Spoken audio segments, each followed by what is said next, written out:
기도하고 시작하겠습니다. 자비하신 우리 아버지 하나님 감사합니다. 각 사람의 발걸음과 마음을 모아주시고 그 마음을 여셔서 이 진리의 말씀을 깨달아 알 수 있도록 인도해 주시니 감사드립니다. 한 사람도 하나님에게서 멀어지지 않도록 인도해 주시고 붙잡아 주시옵소서. 이 우리의 무지한 마음으로 주님의 말씀을 알기가 너무나 어렵사오니 주 성령께서 함께해 주시고 깨닫게 도와주시옵소서. 모든 것 주님께 맡기고 의지합니다. 우리 주 예수님의 이름으로 기도드리옵나이다. 아멘. 네, 오늘은 시작하는 말씀으로 이사야 성경을 보겠습니다. 자, 이사야 48장 3절 말씀입니다. 여호와께서 가라사대 내가 옛적에 장래사를 고하였고 내 입에서 내어 보였고 내가 호련히 그 일을 행하여 이루었느니라. 자, 어제도 말씀드렸지만 하나님께서는 이전 일, 태초에 예전에 있었던 일도 말씀하시지만 또 중요한 것이 하나 있죠. 사람이 알 수 없는 장래사, 앞으로 될 일. 내가 하나님께서 옛적에 오래전에 장래사를 고하였고 내 입에서 내어 보였고 내가 호련히 그 일을 행하여 이루었느니라. 하나님은 옛적에 앞으로 있을 일을 말씀하시고 그 일을 그대로 이루어 가시는 분입니다. 그리고 이제 그 뒤에 말씀하시기를 내가 알거니와 하나님은 아십니다. 너는 완악하며 내 목의 힘줄은 무쇠요 내 이마는 노시라. 너는 완악하다. 이 완악하다는 말이 좀 어려울 수 있죠. 이 완자가 이제 고집스럽다는 뜻을 가지고 있어요. 그러니까 악한 쪽으로. 우리가 보통 좋은 쪽으로 고집이 있다는 건 이제 소신이 있다 이렇게 좋은 말을 씁니다. 그런데 여기 완악하다는 건 악한 쪽으로 아주 고집이 센 거죠. 여기도 지금 젊은 분이 계시고 연세가 좀 있으신 분이 계시는데 사람이 나이가 들면 나타나는 특징 중에 하나, 이 고집이 점점 세집니다. 그래서 나이 많은 사람이 둘이 이렇게 다툼이 시작되면요 결판이 안 나요. 이게 잘못된 것이 다 드러나도 끝까지 고집을 부리거든요. 사람에게는 이 완악한 마음이라는 게 있어요. 악한 쪽으로 아주 고집스러운 거죠. 하나님 아십니다. 우리가 얼마나 완악한지, 악한 쪽으로 고집스러운지. 그리고 내 목의 힘줄은 무쇠요. 목의 힘줄이 무쇠로 되어 있으니까 목을 굽힐 줄 모르는 거죠. 인정치 못한다는 겁니다. 내 이마는 노시라. 깨닫지 못하는 머리를 가지고 있는 거예요. 하나님 우리 마음도 잘 알고요. 우리가 어떠한 사람인지를 아주 잘 아십니다. 우리 사람은 완악하고 그 목의 힘줄은 무쇠고 이마는 노스로 돼 있어요. 알려줘도 깨닫지 못하고 잘못된 것이 다 드러나고 진리를 보여줬는데도 고개를 인정치 못하는 겁니다. 아주 고집스럽죠. 그래서 하나님께서 이렇게 말씀하시죠. 그러므로 내가 이 일을 옛적부터 내게 고하였고 성사하기 전에 그것을 내게 보였느니라. 그렇지 않았다면 내 말이 내 신에 행한 바요 내 새긴 신상과 부어 만든 신상에 명한 바라 하였으리라. 자, 말이 좀 길지만 이런 뜻이죠. 하나님께서 그 옛날에 앞으로 있을 일을 미리 말씀해 주시고 그대로 이루어지는 것을 우리에게 보여주는데 하나님이 미리 말씀하지 않았다면 아마 각자 자기가 믿고 있는 신이 이렇게 해주셨을 거라고, 근데 고집 부릴 거란 뜻입니다. 하나님께서 왜 미리 말씀해 주셨을까? 그 일이 이루어질 때 하나님이 그렇게 하셨고 하나님이 계시다는 걸 우리에게 깨닫게 하는 겁니다. 깨닫게 하는 거예요. 그래서 우리 한 주간 배우고 있는 이 성경은 어떤 책이라고 말씀하시냐면, 자, 성경은 하나님이 보시는 인류의 역사입니다. 태초에 하나님이 천지를 창조하시고 언젠간 이 세상이 끝나는데 그것을 하나님 입장에서 본 내용을 성경에 기록했고요. 또 하나는 인간을 향한 하나님의 계획서라고 할 수 있어요. 계획한 대로 그대로 이루어지는 것을 보여주시는 거죠. 그러니까 성경에 하나도 그릇됨이 없이 다 그대로 이루어지는 것을 보거든 이 말씀은 곧 하나님이시라 했으니 보이지 않지만 하나님 정말 계신 거고 그분이 창조주시고 우리 인류의 역사를 다 이끌어 가시고 말씀하신 대로 그대로 이루어져 가는 것을 우리에게 보여주시는 겁니다. 사실은 오늘 말씀을 들어보시면 이제 월요일부터 들었던 말씀을 종합해서 하나님이 정말 계시는구나. 내가 그동안 잘 몰랐을 뿐이지 알고 보니 정말 계시는구나. 그걸 발견하실 겁니다. 만약에 오늘 말씀을 다 듣고도 하나님 계신지 아직 잘 모르겠는데, 또는 하나님 있긴 어딨어, 그렇게 말씀하시는 분이 계시다면 이 성경에서, 하나님 말씀에서 잘못된 것을 단 하나라도 찾으셔야 돼요. 그리고 하나님 없다고 주장해야지, 이 성경이 다 사실이라는 걸 알면서도 끝까지 난 몰라, 하나님 있긴 어딨어, 그렇게 주장한다면 그건 완악한 사람입니다. 악한 쪽으로 아주 고집스러운 거죠. 자기 생각이 잘못된 걸 알고도 인정치 못하는 거죠. 성경은 하나님이 보시는 인류의 역사요, 인간을 향한 하나님의 계획서가 틀림없습니다. 이대로 되거든요. 그래서 요한복음 13장에 지금부터 일이 이루기 전에 미리 너희에게 이름은 일이 이룰 때 내가 그인 줄 너희로 믿게 하려 함이로라. 이 두꺼운 성경의 한 3분의 1 분량이 다 예언입니다. 하나님께서 예언, 장래일을 왜 이렇게 많이 기록하셨을까? 여기 말씀하셨죠. 미리 너희에게 알려준 것은 일이 이룰 때 내가 그인 줄 너희로 믿게 하려 함이라. 그러니까 하나님을 믿지 못하는 이유는요, 성경 말씀을 알아본 적이 없어서 그래요. 성경 말씀을 알아보고 또 알아보는 가운데 하나님이 바로 그분이시구나, 창조주가 계시는구나, 단지 우리 눈으로 보지 못할 뿐이지 참으로 계시는구나, 그걸 알게 되는 거죠. 어떤 분은 성경 말씀을 한 번 들어보고 긴가민가 2번 듣고 3번 듣는 가운데 정말 하나님 계시다는 걸 확신하는 경우도 있어요. 그래서 오늘까지 이제 말씀을 잘 들어보시면 분명 하나님이 계시다는 걸 알게 될 겁니다. 우리가 또 성경을 이렇게 배우고 듣다 보면 이게 다 맞네? 근데 맞는데 무시하면, 이 성경이 다 맞는다는 걸 알면서도 무시하면 우리 마음속에는 두려운 마음이 생깁니다. 갈등이 생겨요. 이거 하나님 없다고 하자니 내 마음이 불편하고 두려운 마음이 생기는 겁니다. 왜냐하면 이게 처음에 한두 가지 맞을 때는 그럴 수도 있겠네, 뭐 그렇기도 하지. 근데 3가지, 4가지, 10가지, 20가지 계속 성경 말씀대로 되는 것을 보면 이 마음에 두려운 마음이 생기거든요. 근데 이제 그것을 믿지 못하는, 방해하는 많은 것들이 있죠. 많은 것들이 있습니다.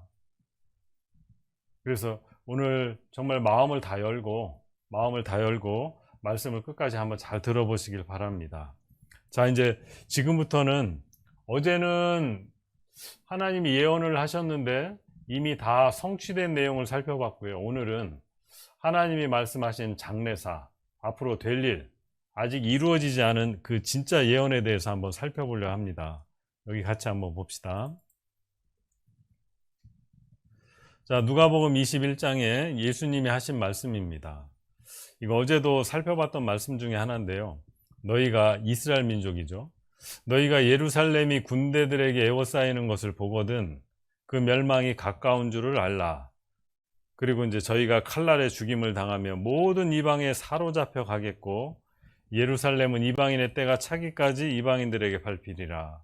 자, 어제 말씀드렸어요. AD 70년경에 예수님이 십자가에 죽고 그 후 한 30-40년이 지난 후에 이제 예루살렘 성이 로마 군대의 포위를 당하죠. 에워싸임을 당합니다. 그리고 5달 동안 아무것도 먹지 못하게, 나가지도 못하고 들어가지도 못하고, 그 안에 있던 사람들이 먹을 것이 없어서 자기 자식을 삶아 먹었다고 그랬어요. 유대인 역사학자 요세푸스가 다 기록을 남겼죠.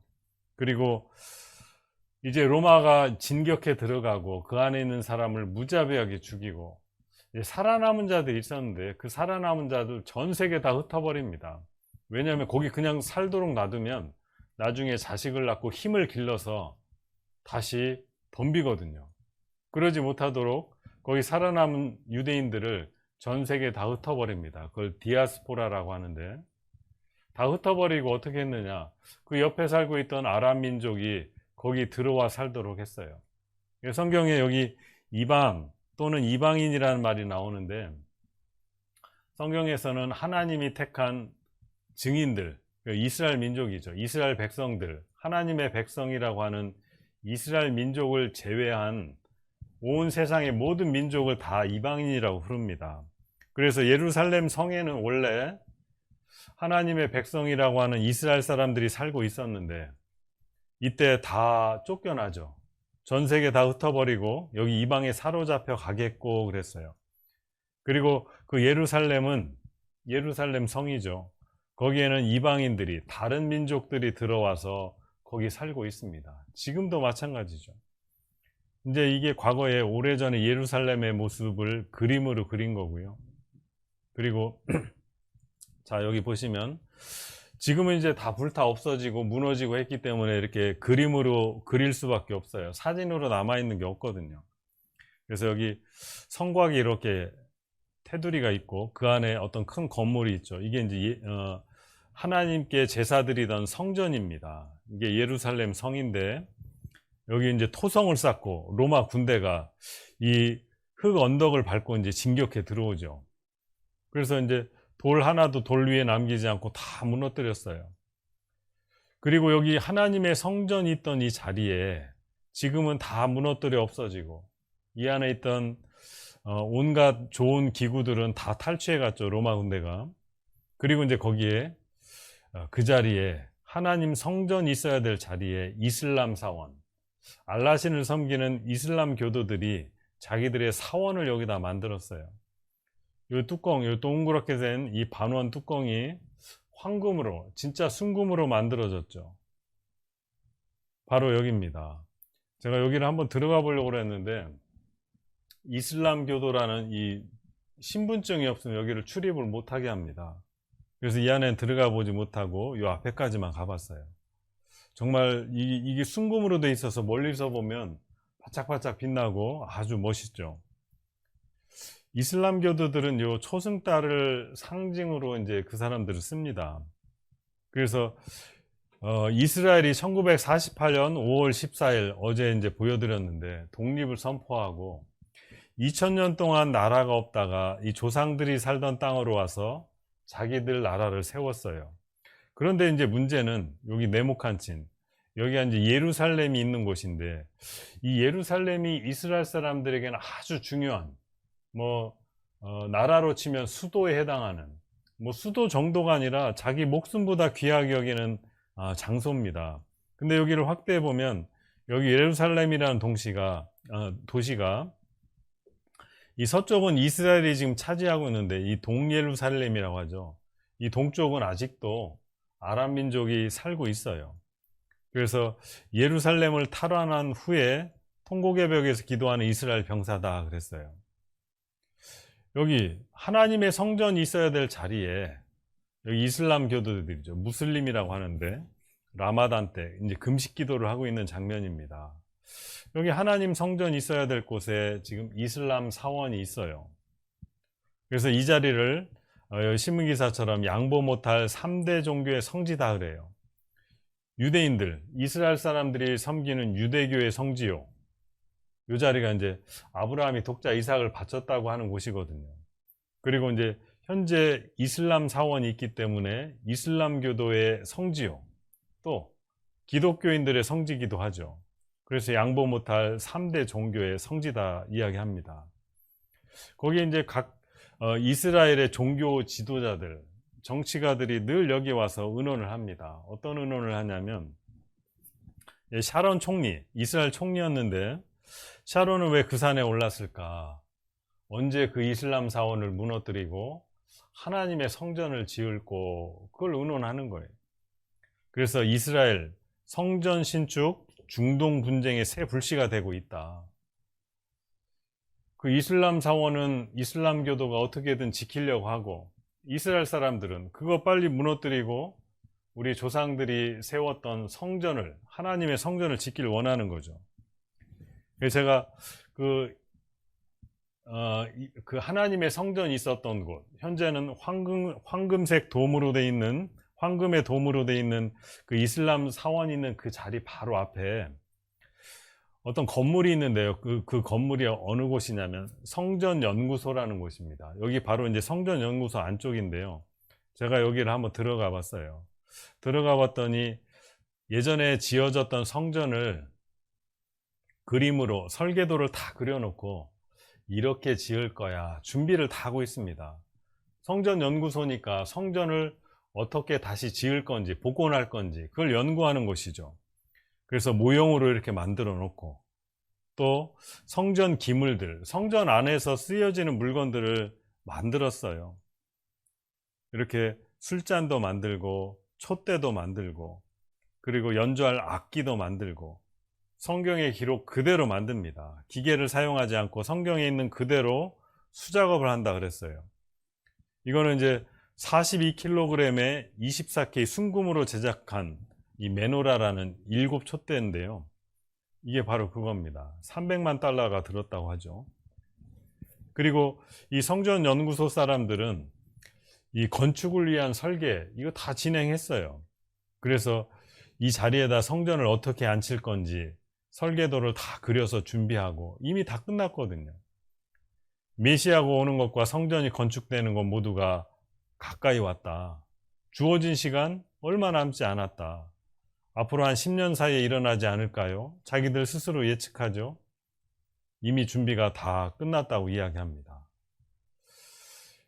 이제 각층의 사람들이 성전이 다시 지어질 것이라고 생각합니다. 성경에 그렇게 나와 있거든요. 저는 성경에 유대인들이 성전을 재건할 것이라고 예언되어 있는데 그대로 될 것을 믿는다고 하고 있어요. 성전산 위에 성전이 지어진다는 것에 대해서는 의심의 여지가 없습니다. 성전 재건은 마지막 때가 곧 올 것이라는 징조입니다. 이스라엘에서 이루어지고 있는 성전 재건 준비는 다 끝났어요. 마지막 때가 곧 온다는 징조입니다. 하지만 우리 세대가 재림을 경험하는 세대가 될 수도 있다고 그랬어요. 마지막 때가 곧 온다는 징조, 성전이 다시 세워지는 겁니다. 근데 성전이 아직 세워지진 않았어요. 세워질 준비를 다 끝냈다는 뜻입니다. 그런데 여기 데살로니가후서 2장 3절에 보시면 누가 아무렇게 하여도 너희가 미혹하지 말라. 먼저 배도하는 일이 있고 저 불법의 사람 곧 멸망의 아들이 나타나기 전에는 이르지 아니하리니 저는 대적하는 자라. 그러니까 이 불법의 사람 즉 멸망의 아들이 누구냐면 대적하는 자라 그랬어요. 누구를 대적하느냐? 하나님을 대적하고 예수 그리스도를 대적하는 자입니다. 근데 그 대적하는 자가 범사 일컫는 하나님이나 숭배함을 받는 자 위에 뛰어나 자존하여 하나님 성전에 앉아 자기를 보여 하나님이라 하느니라.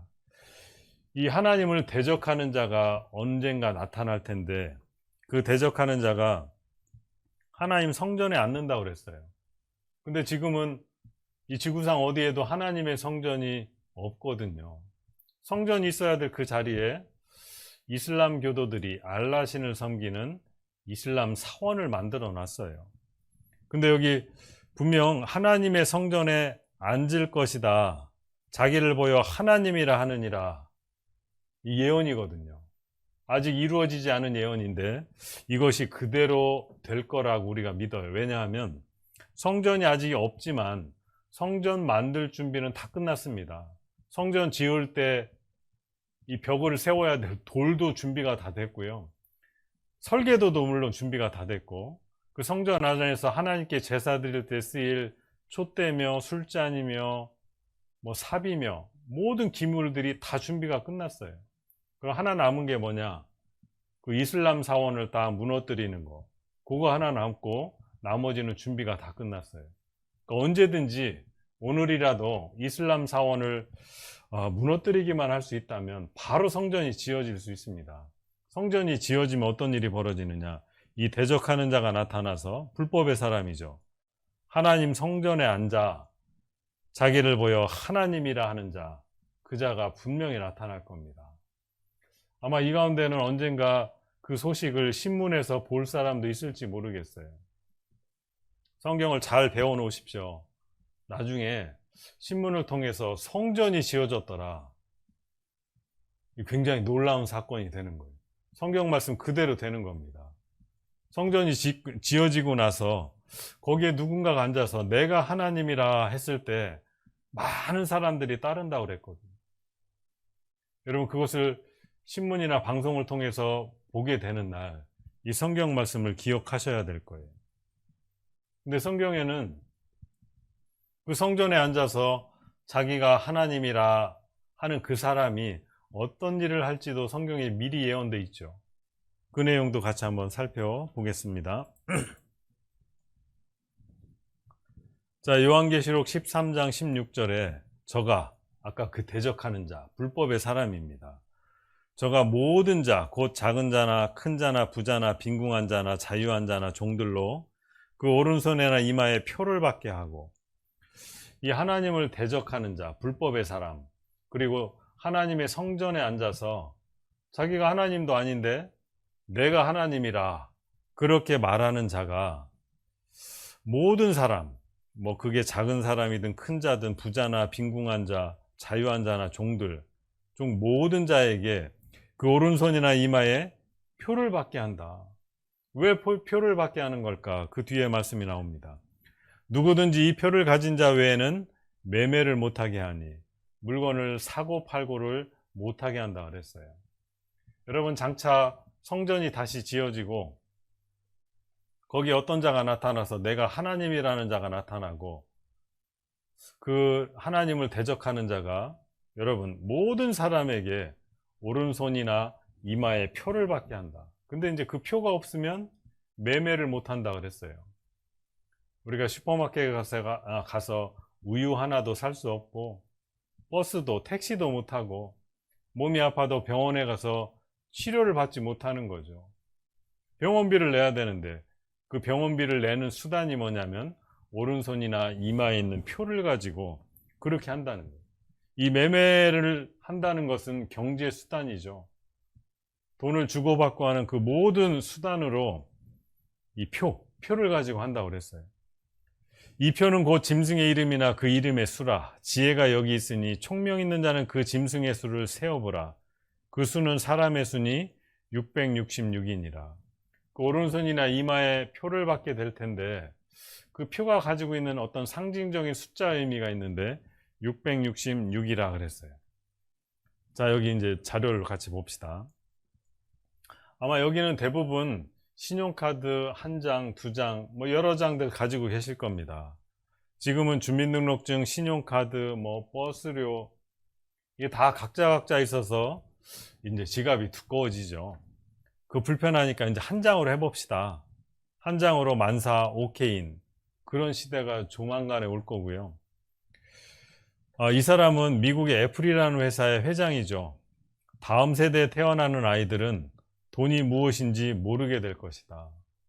제가 올 초에도요, 그 설날에 신문기사, 그걸 제가 준비를 못 했는데, 이제 아이들이 부모님에게 또는 할머니, 할아버지에게 세배를 하면 세뱃돈을 주는데, 옛날에는 미리 은행에 가서 막 신권으로 바꿔와서 나눠줬어요. 근데 지금은 그냥 계좌이체 해준다고 하더라고요. 그 아이 통장에다 그냥 넣어주는 거죠. 근데 정말로 저도 마찬가지고 여러분들도 1,000원짜리에 누구 그림이 있었지? 5,000원짜리, 만원짜리, 심지어 5만원짜리. 5만원짜리에 누가 그려 있는지 아십니까? 신사임당. 제가 왜 기억하냐면 강릉에 그 심사임당 그 오죽헌 심사임당에 태어나고 자랐던 이제 그 생가가 있거든요. 근데 진짜로요, 요즘에는 동전에 또는 지폐에 어떤 그림이 있었는지 잘 안 쓰니까 이제 잘 모릅니다. 대부분 신용카드로 계산하고, 여기 이쪽은 어쩐지 모르겠어요. 아마 각 도시마다 저희 강릉시에는 강릉페이라고 10% 할인해주는 카드가 요즘에 다 나와 있잖아요. 그러니까 더더군다나 이 현금 만질 일이 너무 없어요. 정말 이 사람 말대로 다음 세대에 태어나는 아이들은 돈이 뭐예요? 아마 박물관에 가야 볼 수 있을 겁니다. 여기 덴마크라는 나라, 지폐를 발행하지 않겠다고 선언을 했어요.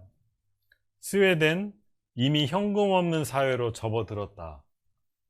여기 뉴스에 보시면요, 2030년까지 현금 없는 사회로 만들겠다. 스웨덴입니다. 은행 강도가요, 은행을 털러 갔는데 허탕쳤어요. 왜? 금고에 현금이 없어서. 여러분, 앞으로 은행 돈 털러 가면 큰일 납니다. 돈이 없어요. 가봐야 컴퓨터밖에 없어요. 컴퓨터밖에. 코로나19가 당긴 현금 없는 사회, 이 돈을 주고받는 사이에 이제 손에 묻은 균이 이제 전염되잖아요. 그래서 코로나19가 생기고 나서 세상이 너무 많이 바뀌었어요. 너무 많이 바뀌었어요. 우리가 이렇게 마스크 쓰고 산다는 건 예전에는 상상도 못 했잖아요. 코로나19가 당긴 어떤 사회가 있는데 현금 없는 사회입니다. 특히 우리 여기 이웃나라 중국이 우리나라보다 좀 발전이 덜 됐다고 생각 많이 하시죠? 그렇지 않습니다.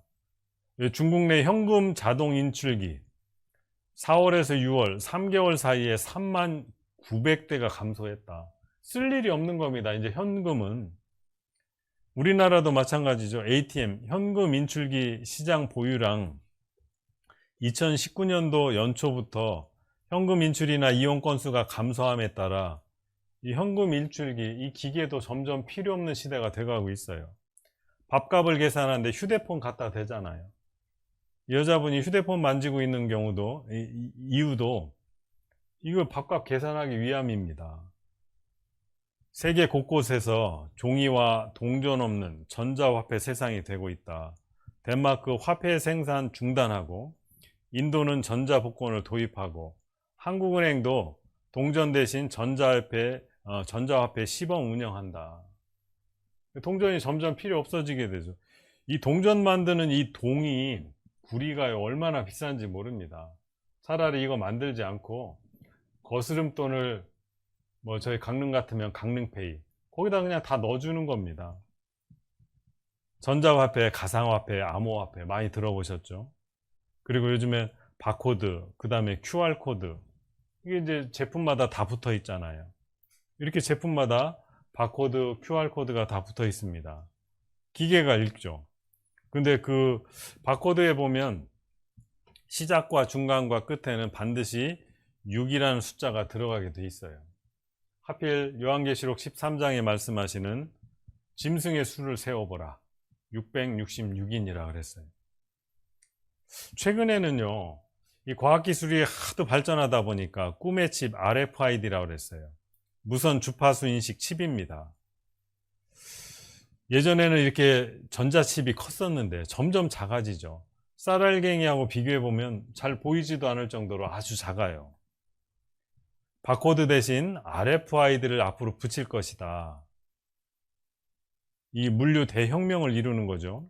그래서 모든 상품에 참게 만한 전자칩을 붙인다 그랬어요. 먹거리에도 전자칩을 붙인다. 그래서 칩을 넣은 제품과 동물, 식물, 손금 보듯 유통 관리한다. 관리가 너무 편리하죠. 이제 사람에게 인간 아이디 카드 시대 온다. 초소형 칩을 인체에 삽입하자. 이런 얘기가 계속 나오죠. 컴퓨터가 몸 안으로 들어간다. 이 애완견, 개 키우시는 분은 잘 아실 겁니다. 애완견의 식별장치, 이 전자칩을 심지 않으면 과태료 20만 원이다. 이게 언제적 신문이냐? 2008년입니다.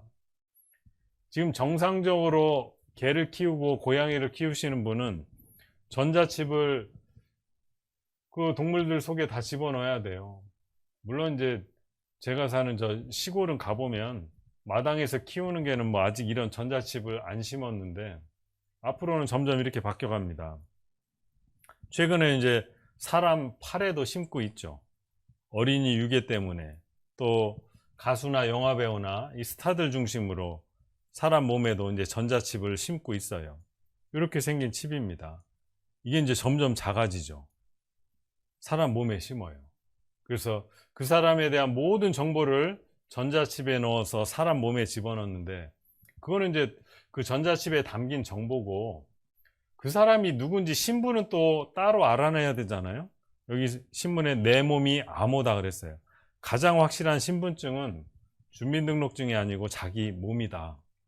그래서 본인 확인은 몸을 통해서 한다 그랬어요.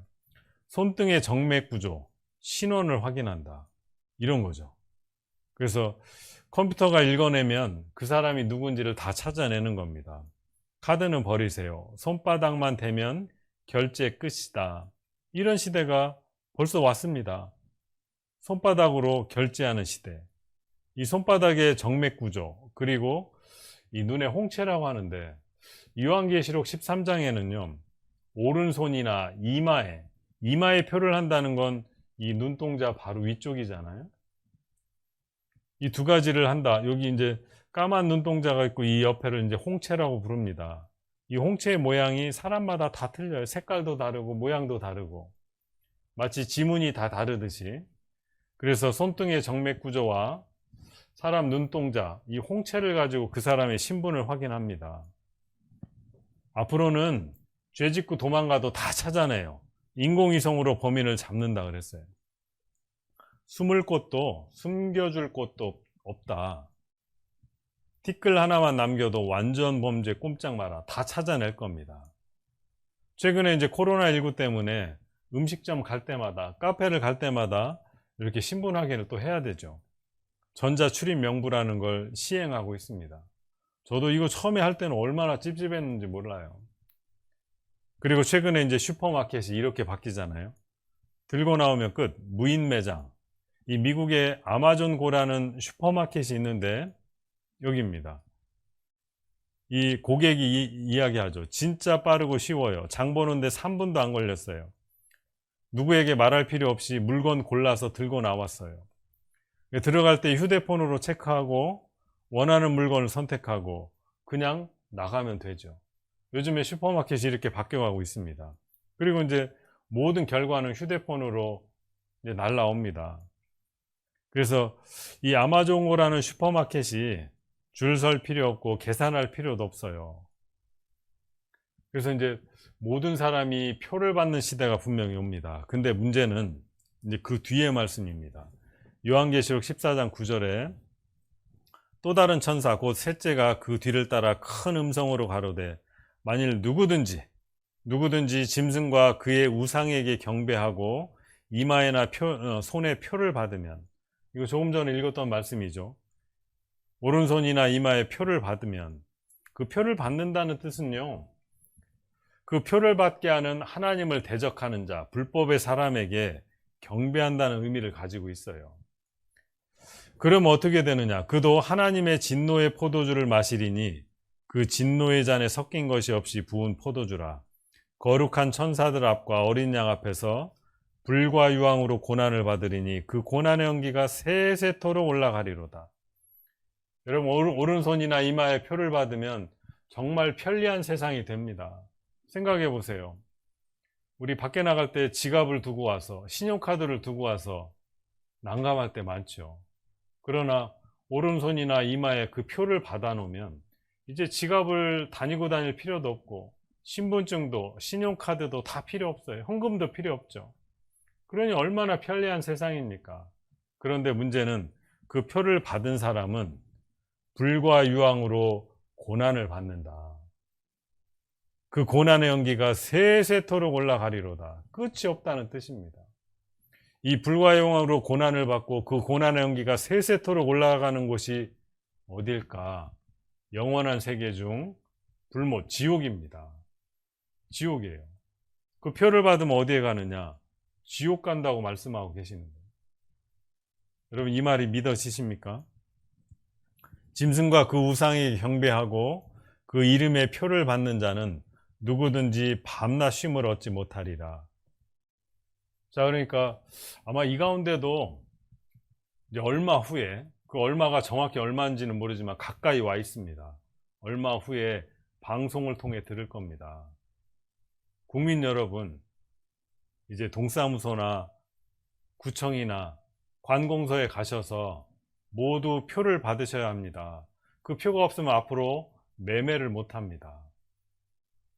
코로나19 때 뭐 그런 생각도 저는 해봤어요. 백신 주사는 맞아야 되겠는데, 백신 주사 맞는 사람들은 이제 표를 받아야 백신 주사도 놔주겠습니다. 뭐 그럴 수도 있잖아요. 또는 요즘에 우리 재난지원금 한 번씩 다 받아보셨죠? 한 번이 아니지, 두 번인가 받았죠. 표를 받아야 재난지원금을 주겠다. 그럴지도 모르겠어요. 어쨌든 앞으로 이 표를 받지 못하면 매매를 할 수 없는 세상이 틀림없이 옵니다. 생각을 해보세요. 옛날에는 물물 교환하다가 돈을 가지고 물건 사다가 돈이 필요 없는 세상이 됐잖아요. 신용카드로 물건을 삽니다. 더 발전된 그 다음 단계는 뭘까? 이제 오른손이나 이마에 표를 받는 건 이거 틀림없는 사실이에요. 아마 이 가운데 연세 있으신 분, 우리 어렸을 때 버스를 타는데 돈도 안 내고 삑 그렇게 계산할 날이 올까? 상상도 못했던 그런 일이 우리 시대에 이미 이루어졌습니다. 저는요, 이 조그만 아까 사진 보여드린 것 중에 이 조그만 전자칩을 사람의 몸에 넣는다는 걸 제가 20대 때 취직했을 때 직장에 들어갔더니 그 회사에서 그런 걸 만들 계획을 가지고 있더라고요. 야, 세상이 앞으로 저렇게 바뀌려나? 그때는 제가 성경을 알지도 못했습니다. 우리가 알지 못하는 사이에 세상은 매일 바뀌어가고 있어요. 아마 다들 아시겠지만 이번 코로나19로 인해서 세상이 이렇게 바뀔 수 있을까? 저도 놀라고 여러분도 놀랍니다. 우리가 원치 않았던 세상으로 가고 있어요. 오른손이나 이마에 표 받는 거 우리가 원하든 원치 않든 세상이 그렇게 분명히 흘러갑니다. 그런데 여기 또 하나 이제 재밌는 내용이 또 성경에 나옵니다. 아까 그 대적하는 자가, 하나님을 대적하는 자가 권세를 받아 그 짐승의 우상에게 생기를 주어 그 짐승의 우상으로 말하게 한다. 여러분, 우상이라는 건 뭐 나무를 깎아놓고 돌을 깎아놓고 아니면 쇳덩이를 깎아놓고 그런 것들을 우상이라고 하는데, 그 우상으로 말하게 하고 또 짐승의 우상에게 경배하지 아니하는 자는 몇이든지 다 죽이게 하더라. 이게 아직 이루어지지 않은 예언인데요, 앞으로 우상이 말을 합니다. 그리고 우상에게 경배하지 않는 자는 그 사람이 몇이 됐든 간에 다 죽이는 그런 시대가 분명히 올 텐데, 제가 이 영상을 하나 보여드리겠습니다. 한번 같이 보시죠.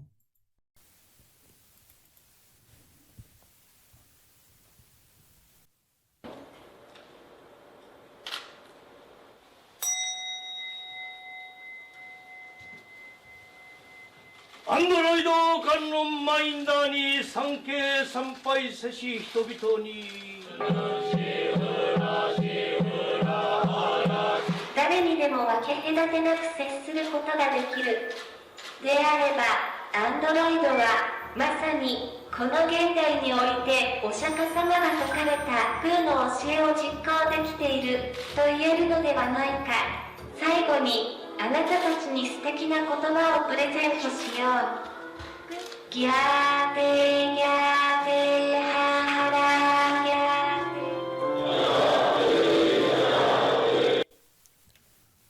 이게 이제 일본 말이니까 우리가 말은 잘 못 알아듣지만, 그리고 지금 딱 보기에 로봇 같이 생겼잖아요. 근데 이게 조금 더 발전하면 우상이 말하는 게 진짜 같을 겁니다. 봐라, 내가 하나님이다. 아주 뭐 거룩하고 웅장한 음성으로 진짜 신처럼 보이는 그 우상이 얘기하는 때가 분명히 올 거예요. 틀림없습니다. 지금은 에이 저거 로봇이네, 로봇인데도 저 스님들이 섬기고 있잖아요. 근데 이게 요즘에 아실 겁니다. 기술이 얼마나 빨리 발전하는지.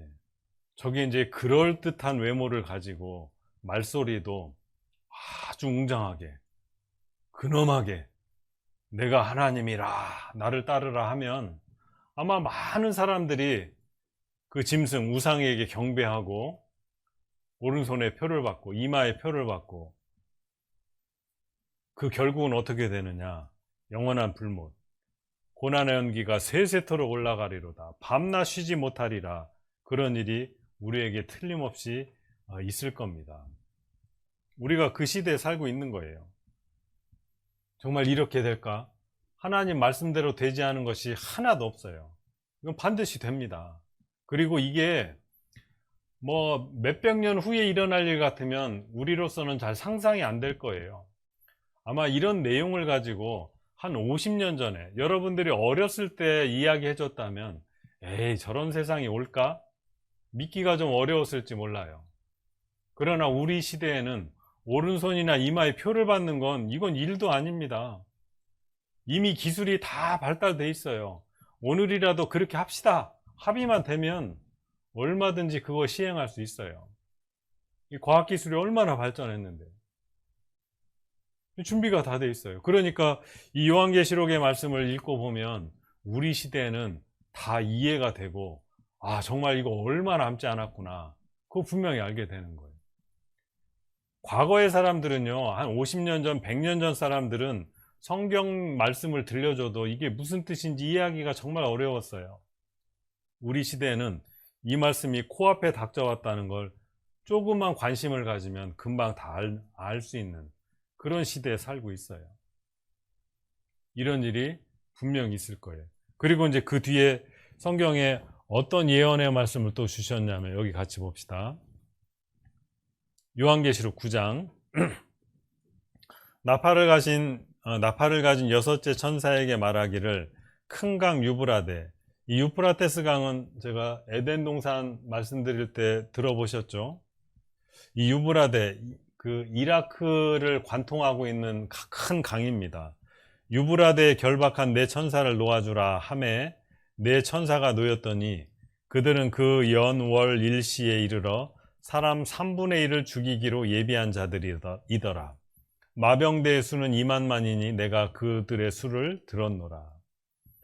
자, 여기 보시면 몇 년, 몇 월, 며칠, 몇 시인지는 성경에 하나님이 안 알려주셨어요. 그냥 몇 년, 연, 월, 일, 시. 그러니까 그때가 언제인지는 우리가 정확히 모르겠죠. 2000 몇 년인지, 몇 월인지, 며칠인지, 몇 시인지는 모르지만 그 연, 월, 일, 시가 되면 그 1시간 이내라는 짧은 시간에 사람 3분의 1을 죽이기로 예비됐다. 이렇게 말씀하시죠.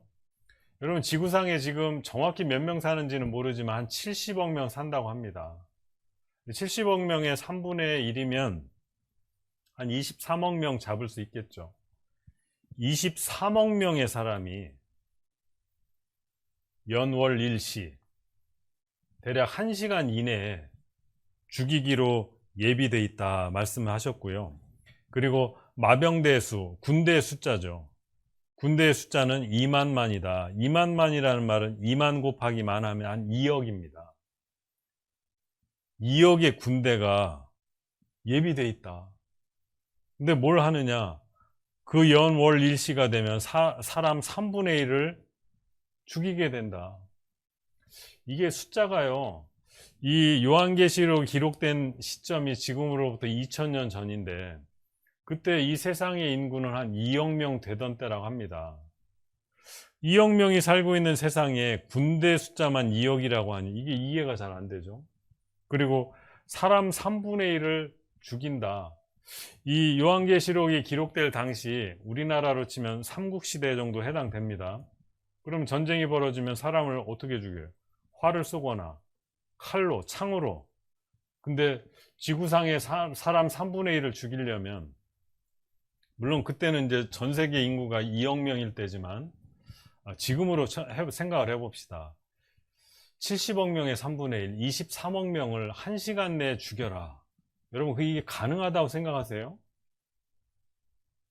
사람의 힘으로는 불가능합니다. 어떻게 1시간 내에 23억 명을 죽일 수가 있어요? 군대 숫자는 2억 명이다. 앞으로 세상 끝날 그때 있을 일을 예언하신 말씀이에요. 그리고 그 뒤에 이어서 이같이 이상한 가운데 그 말들과 그 탄자들을 보니 불빛과 자줏빛과 유황빛 흉갑이 있고 또 말들의 머리는 사자머리 같고 그 입에서는 불과 연기와 유황이 나오더라. 이 세 재앙 곧 저희 입에서 나오는 불과 연기와 유황을 인하여 사람 3분의 1이 죽임을 당하니라. 이 요한계시록은 사도 요한이라는 사람이 반모섬에 유배되어 있을 때 하나님께서 환상 가운데 이 세상 끝날에 있을 일을 미리 보여주신 겁니다. 그러니까 2000년 전이니까 뭐 전쟁한다고 말 타고 다니고 칼 들고, 근데 사도 요한이 하나님 보여주신 그 마지막 때 있을 사건은 지금의 이제 최신 무기들이겠죠. 그러니까 말 타고 활 쏘고 칼로 싸우던 그 시대에 살았던 사도 요한이 볼 때는 지금 최신식 무기들은 이해할 수가 없었을 거예요. 그러니까 자기가 표현할 수 있는 말들을 타고 다닌다. 근데 뭐 입에서는 이 말들의 머리는 사자머리 같고 그 입에서는 불과 연기와 유황이 나오더라. 뭐 지금 미사일 같은 걸 봤는지 모르죠. 막 뒤에서 막 불이 샥 나가고 날아가고. 그런데 이 불과 연기와 유황을 인하여 사람 3분의 1이 죽임을 당하니라. 하나님께서 마지막 때 있을 일을 사도 요한에게 보여주시고 그걸 기록하도록 한 것이 요한계시록입니다. 1시간 안에 사람 3분의 1을 죽게 한다. 이것이요. 그때 2000년 전에는 2000년은 고사하고 한 100년 전만 해도 사실 이렇게 사람을 단시간 내에 죽인다는 건 불가능했어요. 그런데 우리 시대에 이게 가능해졌어요. 요한계시록 16장 말씀도 봅시다. 또 여섯째가 그 대접을 큰 강 유브라데에 쏟음에 강물이 말라서. 이 유브라데 강이요, 저 서울의 한강, 우리나라에서는 한강이 그래도 제일 큰 강인데 한강이 마른다? 유프라테스 강물이 마른다? 이게 상식적으로 이해가 안 되는 겁니다. 그런데 그때가 되면 큰 강 유브라데 강물이 마른다 그랬어요. 동방에서 오는 왕들의 길이 예비되더라.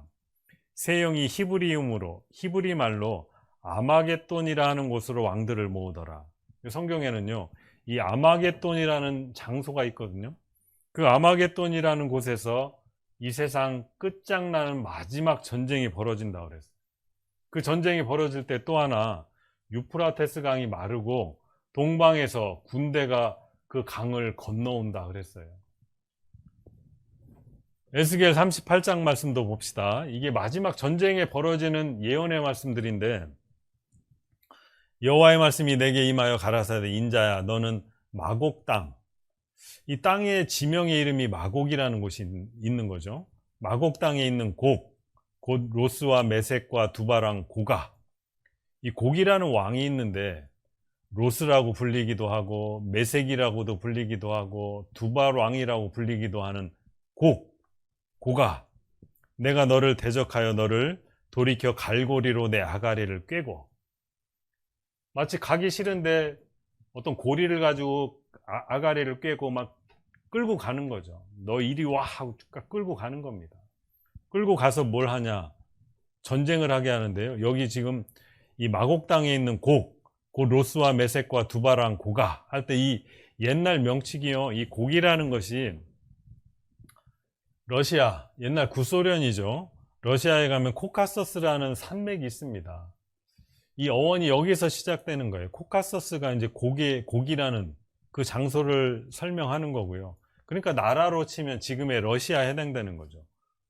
곧 로스라고 그러는데, 로스는 러시아의 어원이 이 로스에서 시작됩니다. 그러니까 로스도 결국은 지금의 러시아를 지칭하는 거고, 메섹,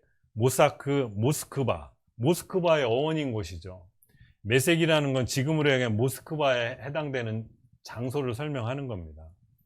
그러니까 이게 다 지금의 러시아의 나라에 해당되는 장소와 어떤 거기에 살고 있는 민족의 이름이 해당되는 거죠.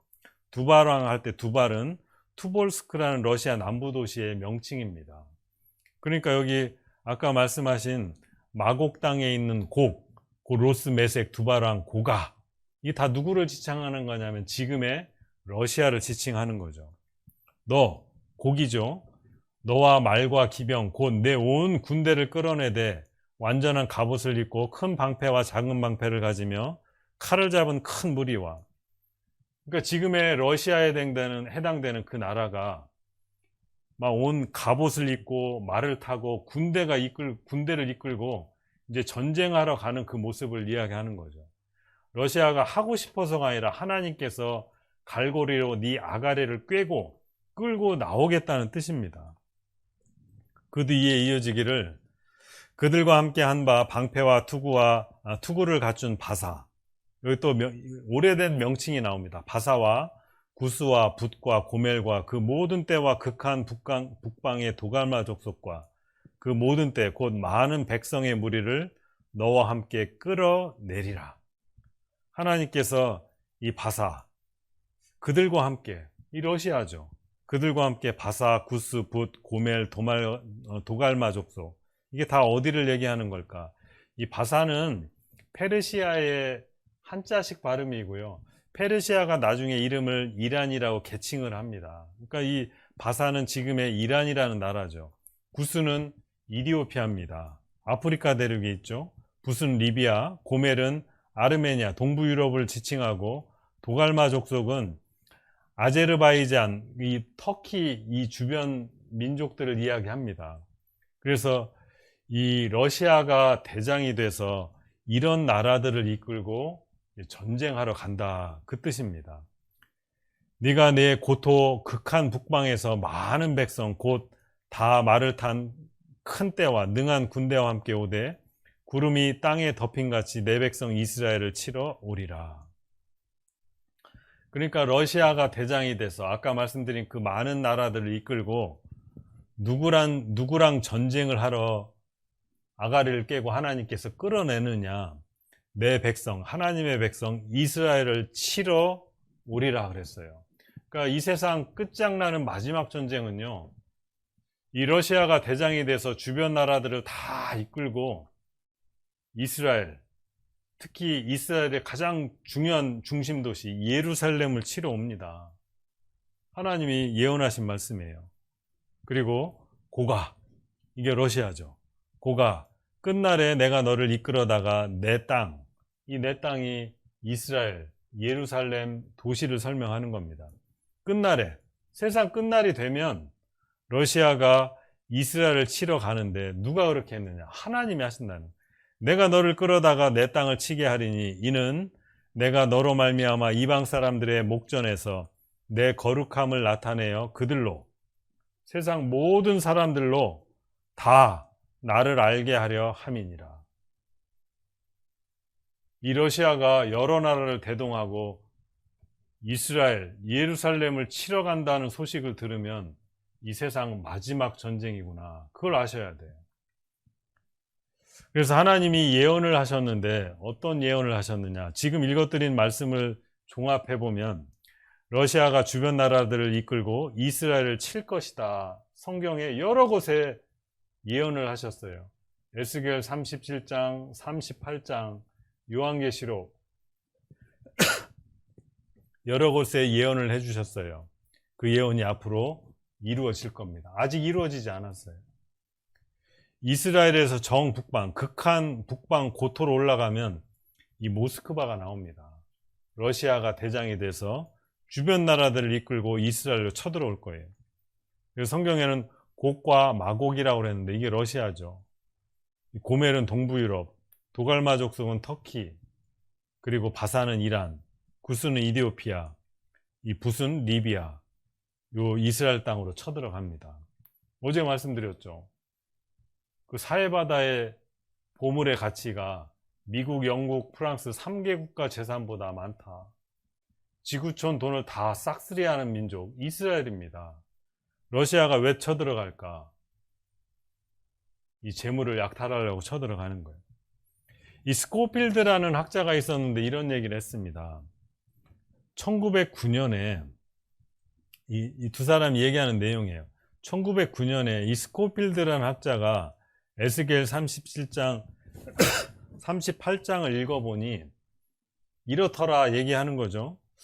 저는 이해할 수도 없고 설명할 수도 없지만 러시아가 이스라엘을 침략할 것이다 라고 하나님 말씀하십니다. 러시아가 이스라엘을 침략할 거다. 근데 이 사람 생각으로는 도무지 이해가 안 되는 거예요. 왜 이해가 안 되는지 여기 설명이 나옵니다. 그 당시에는 이 스코필드라는 학자가 살아있을 당시에는 이스라엘이라는 나라는 존재하지도 않았어요. 여러분, 기원전 586년에 기원전이죠. 지금으로부터 한 2500년 전에 이스라엘 나라가 멸망하고요.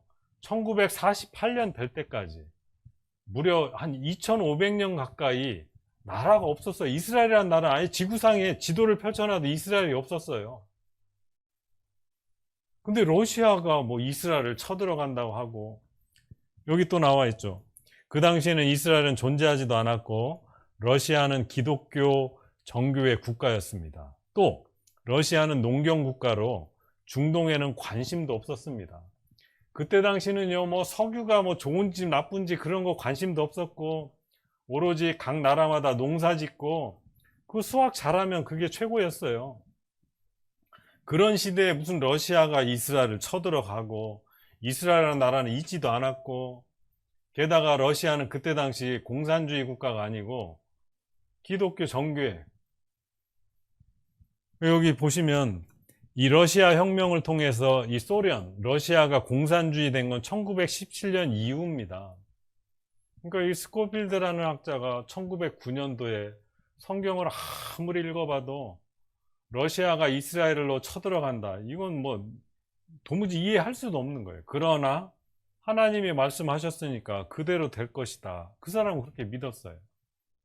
근데 우리 시대에는, 저와 여러분이 살고 있는 이 시대에는 이 성경 말씀이 다 이해가 되는 시대입니다.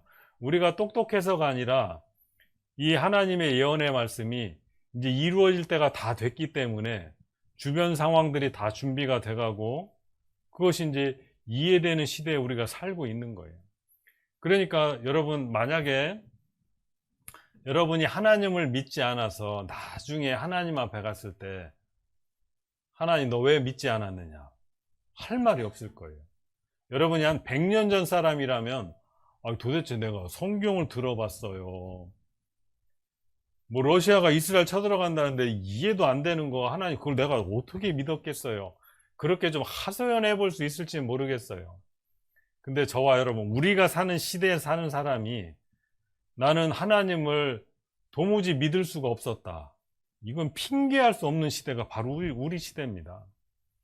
성경의 말씀을 조금만 관심을 가지고 살펴보면 이거는 창조주의 말씀이요, 전능자의 말씀이요, 하나님의 말씀이 틀림없다는 걸 누구나 알도록 해놨어요. 누구나. 이건 사람이 기록할 수 있는 말씀이 아니죠.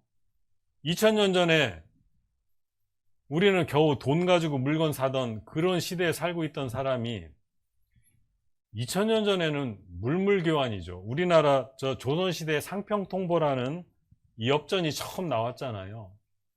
옛날에는 농사 짓는 거 물고기하고 바꿔 먹고, 그 시대에 예언하기를 2000년 후에 이 세상 끝날 때쯤 되면 오른손이나 이마에 표를 받고 그걸로 매매할 것이다.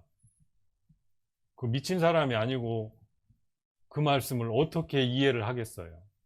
그러나 우리 시대에는 이성적으로 다 이해가 되는 시대입니다. 이 러시아가 공산국가가 되기도 전에 이 스콜필드라는 학자는 그 말씀을 하나님의 말씀으로 믿었어요. 이 타임지 기사의 표지를 보면 이 러시아를 불곰에 비유하잖아요. 여기 이스라엘을 쳐다보고 호시탐탐 쳐들어갈 기회를 보고 있는 장면입니다. 이 전 세계에 핵폭탄이 제일 많은 나라가 러시아예요. 러시아가 대장이 돼서 주변 나라들을 이끌고 이스라엘로 쳐들어오게 될 겁니다. 자, 2억의 군대, 2만만. 네, 군대 숫자를 들었는데 2만만이라고 성경에 말씀하셨어요. 2억의 군대를 동원할 수 있는 나라가 중국입니다. 2억의 군사, 아마겟돈 전쟁 예언돼 있다. 옛날에는 중국을 중공이라고 불렀죠.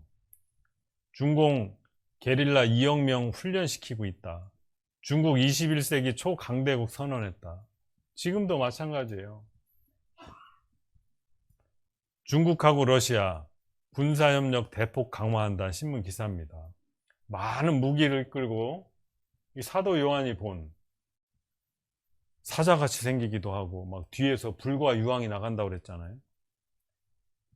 근데 또 하나 신기한 것이 있습니다. 192억 달러 많은 돈을 들여서 신 실크로드 도로를 만듭니다. 여기 보시면 21조 달러를 들여서 경제로드 길을 만드는데, 우리 고속도로 운전하고 가다 보면 이런 도로 표지판을 보죠. 아시안 하이웨이라는 거, 이거 보셨나요? 이게 도대체 뭐임? 여기 보시면 표지판에요.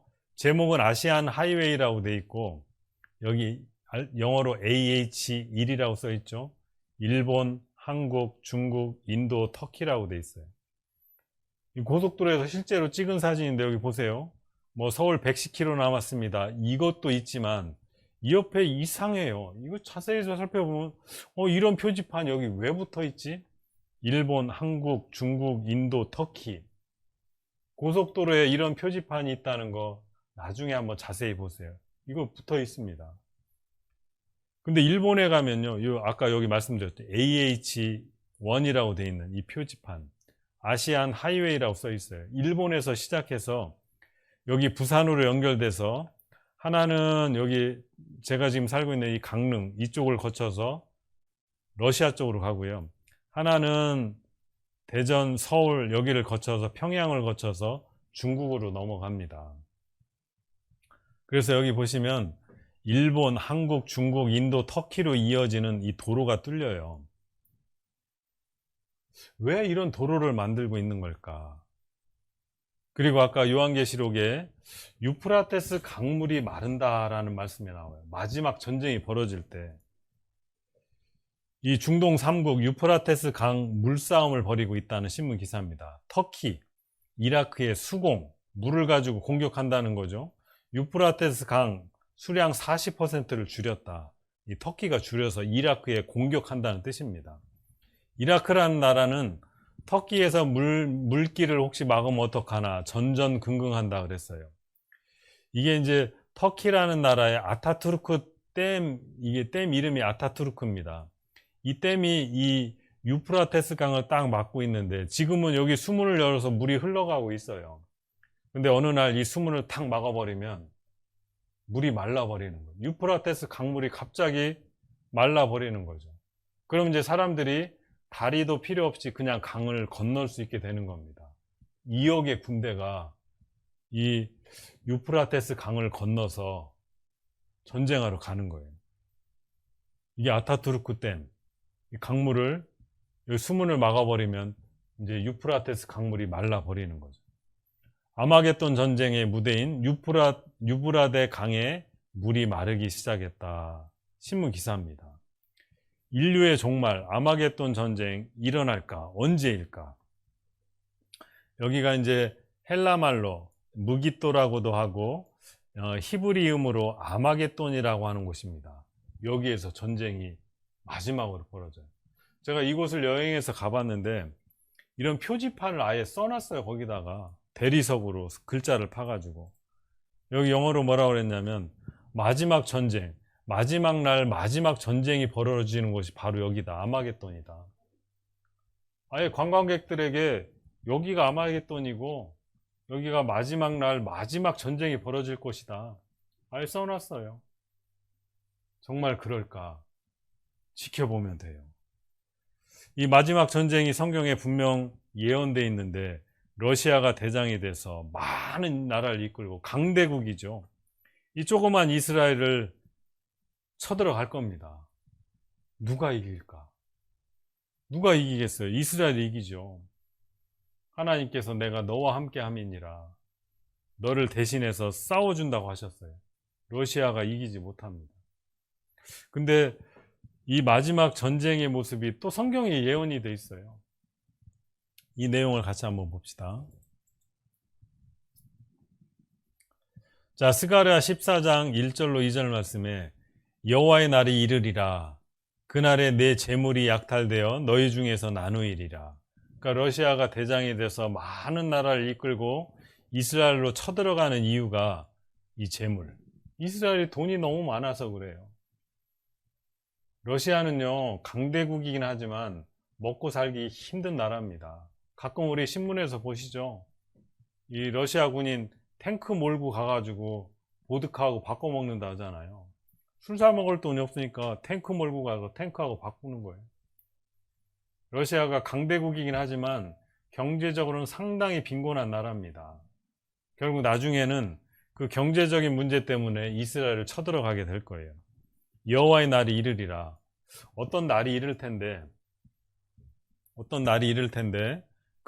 그날이 되면 내 재물이 이스라엘입니다. 내 재물이 약탈되어 너희 중에서 나누이리라. 내가 하나님이십니다. 하나님께서 열국을 모아, 열국이라는 건 이스라엘을 제외한 이 세상 모든 나라들, 열국을 모아 예루살렘과 싸우게 하리니. 이거 누가 이렇게 계획했느냐? 하나님이 하신 거예요. 러시아가 싸우기 싫다고 전쟁 안 하는 것도 아니고요. 이스라엘이 원치 않는다고 하나님이 또 안 하시는 거 아닙니다. 마지막 전쟁을 하나님께서 이렇게 계획하셨고 이대로 분명히 이루어질 거예요. 그런데 문제는 예루살렘을 친 모든 백성, 예루살렘으로 쳐들어온 러시아 여러 나라들, 그 백성들에게 내리실 재앙이 이러하다. 하나님이 이제 재앙을 내리는 겁니다. 너희들이 감히 하나님의 백성을 쳐들어와 곧 섰을 때 그 살이 썩으며 그 눈이 구멍 속에서 썩으며 그 혀가 입 속에서 썩을 것이요. 자, 이 스가랴 성경 말씀은 지금으로부터 2600년 전 예언입니다. 그러면 어제도 말씀드렸지, 우리나라 고구려 백제 신라 삼국시대도 있기 전이에요. 근데 사람이 어떻게 서 있는데 그 살이 썩고 눈이 구멍 속에서 썩고 혀가 입 속에서 썩을 것이요. 이건 말이 안 되죠. 이때만 해도 칼에 찔려 죽으면, 피 흘려서 숨을 헐떡이다가 죽으면 몇 날 며칠이 지나야 몸이 썩기 시작하죠. 근데 여기에는 마지막 때 전쟁이 있는데 하나님이 재앙을 내리신다. 곧 섰을 때 그 살이 썩고 눈이 구멍 속에서 혀가 입 속에서 썩을 것이요 그랬어요. 이게 무슨 말일까? 100년, 200년 전 사람들은 이 말씀을 이해할 수 없었어요. 그러나 우리 시대에 핵폭탄이 터지면 이런 모습으로 죽는다는 걸 압니다. 여기 신문 기사에 핵폭탄 안고 살기 그랬어요. 우리 시대입니다. 핵폭탄 터지는 모습이죠. 세계 핵탄두가 얼마나 많은지 러시아가 8,000개, 미국이 7,000개, 북한도 10개 정도는 가지고 있어요. 그러니까 북한이 미국에 큰 소리 치잖아요. 그래, 뭐 너 죽고 나 죽자. 여기 지구가 갈라질 핵폭발의 위력이다 그랬어요. 세계 핵력, 히로시마 원폭의 130만 배다. 1945년 2차 세계대전 끝날 때 저 일본에 떨어졌던 핵폭탄 2방이 지금은 기술이 얼마나 많이 발전했겠어요. 130만 배랍니다. 30분이면 지구는 박살난다. 이게 거짓말이 아니죠. 핵전쟁 나면 지구 인구 40억 명 사망할 거다. 이게 과장된 표현이 아닙니다. 인류를 100번 멸망시킬 핵무기가 지금 지구상에 존재합니다. 세계 핵탄두 2만 3천 개가 넘는다. 북한도 10개 정도 가지고 있다. 끝없는 핵경쟁, 인류는 불안하다. 우발 핵전쟁 위험 커졌다고 하죠. 이 트럼프 대통령이 문제가 많았어요. 레이건 대통령까지만 해도 전세가 핵무기를 줄여보자. 점점 줄여가고 있었는데 이 트럼프 대통령이 대통령 재직 당시에 핵폭탄을 더 늘려갔습니다. 그래서 러시아 푸틴 대통령하고 둘이 핵경쟁을 벌여가지고 핵무기를 더 늘렸어요. 여기 신문 기사에 제목 나오죠. 핵경쟁 방아쇠 당긴 트럼프, 푸틴. 핵폭탄이 이렇게 떨어지면, 만약에 여기에 핵폭탄이 떨어졌다. 흔적도 없이 다 태워집니다. 이 핵폭탄이 터질 때 이 중심부의 온도는 제가 정확히 기억은 못하는데 수천도, 뭐 쇳물이고 뭐고 다 태워버리는 온도입니다. 근데 이제 저기 멀리 떨어져 있는 사람은 어떻게 되느냐? 핵폭탄 터지는 모습이죠. 멀리 떨어져 있는 사람에게는 강력한 방사능이 쬐이죠. 한순간에 서 있을 때 이렇게 바뀝니다. 눈이 구멍 속에 썩고 혀가 입 속에 썩고 서 있는데 살이 썩는 거예요. 하고 쓰러지기 전에 이미 번쩍할 때 한순간에 이렇게 바뀌어버리는 거죠. 여러분, 우리 시대에는 핵무기가, 핵폭탄이 이렇게 많이 존재하기 때문에 이 스가랴 성경 말씀이 이해가 돼요. 이해가 돼요. 그런데 이게 옛날 사람들은 이 말이 무슨 말인지 전혀 이해를 못했거든요. 그래서 이 성경이 예언 하나님 말씀대로 그대로 준비되어 간다는 거 우리가 알 수 있고요. 오늘은 굉장히 피곤하신 분이 많아요. 그래서 오늘은 체조 가지고 안 되겠고 진짜로 한 10분 쉬는 시간을 들여서 화장실도 다녀오시고 물도 한 모금 좀 마시고 그렇게 오시길 바랍니다. 그리고 이제 이어서 또 말씀드리겠습니다. 자, 저 뒤에 있는 시계로 50분에 다시 시작하도록 하겠습니다. 시작하기 전에 어제 했던 체조 한번 하고 시작하겠습니다. 자, 팔을 이렇게 모으시고 날개 축지가 뒤로 붙을 정도로 제끼고 고개를 천천히 넘깁니다. 열셀 동안 하나, 둘, 셋, 넷, 다섯, 여섯, 일곱, 여덟, 아홉, 피곤하시죠? 제 마음 같아서는 저 산삼 한 뿌리씩 다 기운 좀 차리게 하고 말씀을 들었으면 좋겠는데. 자, 우리가 살고 있는 시대가 어디에 와 있는지를 좀 분명하게 아셔야 됩니다.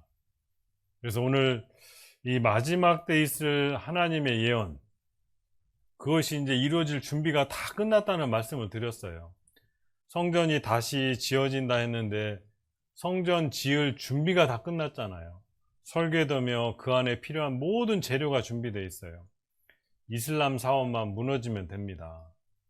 그리고 거기에 앉아서 내가 하나님이라 하는, 하나님을 대적하는 자가 나타난다 했는데 그 대적하는 자가 모든 사람에게 오른손이나 이마에 표를 받게 한다고 그랬는데 이것도 마찬가지로 기술적으로는 준비가 다 돼 있어요. 언제 시행하느냐 그것만 문제입니다. 준비가 다 돼 있어요. 또 마지막 때 전쟁이 벌어질 텐데 그 마지막 전쟁이 벌어질 2억의 군대가 넘어갈 도로가 준비되어 있고 유브라데게 강물이 마른다고 그랬는데 강물이 마를 준비도 다 돼 있고 또 하나님께서 예루살렘을 치러 온 자들에게 내리실 재앙이 이러하니 곧 섰을 때 살이 썩으며 눈이 구멍 속에 썩고 혀가 입 속에 썩으리라 고 말씀하셨는데 그럴 전쟁의 무기도 현재 지구상에 준비가 다 돼 있어요. 뿐만 아니라 그 연, 월, 일시가 되면 사람 3분의 1이 죽는다고 그랬는데 아니 생각을 해보세요. 23억 명을 언제 총을 쏴서 죽이겠으며 폭탄 몇 개 떠뜨린다고 그 많은 사람을 어떻게 죽이겠어요? 핵폭탄 몇 방 떨어뜨리면 지구상의 3분의 1 죽이는 건 일도 아닙니다. 그 준비가 우리 시대에 다 돼 있어요. 점차 가까이 간다는 걸 우리가 알고 있죠. 그런데 예수님이 제자들이 예수님께 물었어요. 자, 여기 말씀을 같이 한번 봅시다. 뭐라고 물었는지. 자, 예수께서 감람산 위에 앉으셨을 때 제자들이 종용이 와서 가로되 우리에게 이르소서 어느 때 이런 일이 있겠사오며 주의 임하심과 세상 끝에는 무슨 징조가 있사오리까? 이 세상 끝날이 되면 마지막 전쟁도 있고 또 예수님 다시 오신다고 했고 근데 이 세상 끝이 됐다는 징조, 어떤 징조가 있겠습니까? 제자들이 물었어요. 아마 제자들이 이거 안 물었더라면 우리도 모르고 지나갈 뻔했는데 다행히 제자들이 예수님께 물었고 예수님이 답을 주셨습니다. 예수께서 대답하여 가라사대 너희가 사람의 미혹을 받지 않도록 주의하라. 이 미혹이라는 건 꼬여가지고 잘못된 대로 끌고 가는 걸 미혹이라고 하잖아요. 근데 이 사람의 미혹의 내용이 뭔지 그 뒤에 나와 있어요. 많은 사람이 내 이름으로 와서 이르되 나는 그리스도라 하여 많은 사람을 미혹케 하리라. 여러분, 그리스도라는 말은 구원자, 구세주 이런 뜻입니다. 자기가 하나님도 아니면서 자기가 예수 그리스도도 아니면서 내가 그리스도라 하여 많은 사람을 잘못된 대로 끌고 가는 그런 일이 있을 거라는 거예요. 이 세상 끝의 징조 중에 하나가. 또 민족이 민족을, 나라가 나라를 대적하여 일어나겠고 처처의 기근과 지진이 있으리니 이 모든 것이 재난의 시작이니라. 여기 민족이 민족을, 나라가 나라를 대적하여 일어나겠고, 사실 저는요 어렸을 때 학교 다니면서 이제 초등학교 때, 저희 때는 이제 국민학교라고 그랬죠. 학교 다닐 때 지금은 막 북한하고 막 이러고 있고 여기저기 전쟁도 터지지만 나중에는 좋은 세상이 돼서 서로 사이좋게 좋은 세상이 올 거야, 그렇게 생각을 했는데 성경에는 그렇지 않다고 돼 있어요. 민족이 민족을, 나라가 나라를 대적하여 맨날 싸울 거다.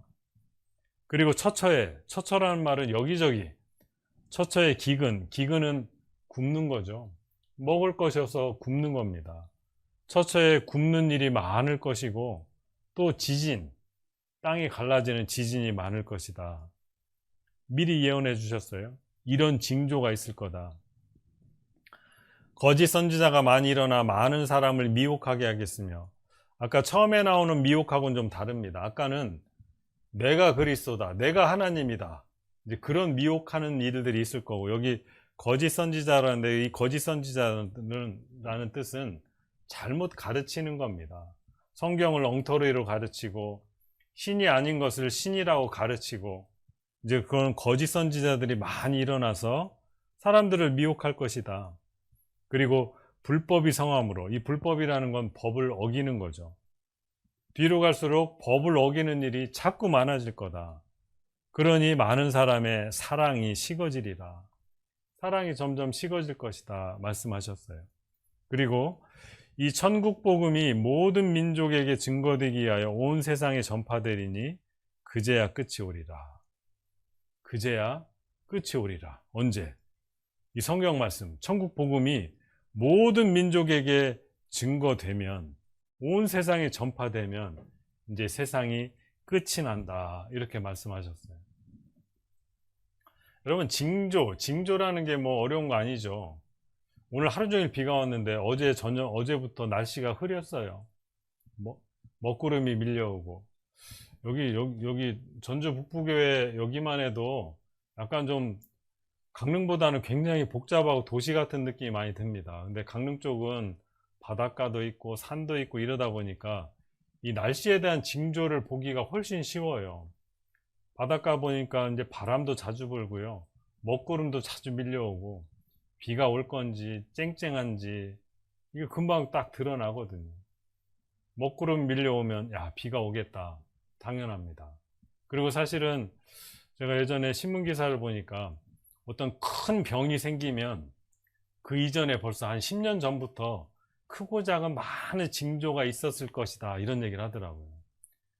보통 여기 우리 부모님이나 할머니, 할아버지 세대 때는 먹고 살기가 많이 힘들었죠. 그래서 아파도 병원 못 갈 때가 많았어요. 왜 이렇게 소화가 안 되지? 소화제 사 먹고 나았어. 근데 또 계속 속이 더부룩하고 안 좋아. 나중에 병원에 가서 검사를 해보니까 위암이다. 그런 경우가 예전에 많았어요. 분명 신호가 계속 옵니다. 그냥 처음에는 그냥 소화가 안 되는 줄 알았는데 계속 콕콕 쑤시기도 하고 아프기도 하고, 괜찮았다 또 아프고, 괜찮았다 또 아프고, 열도 나고, 이게 뭔가 문제가 있다는 걸 몸이 계속 알려주는 거죠.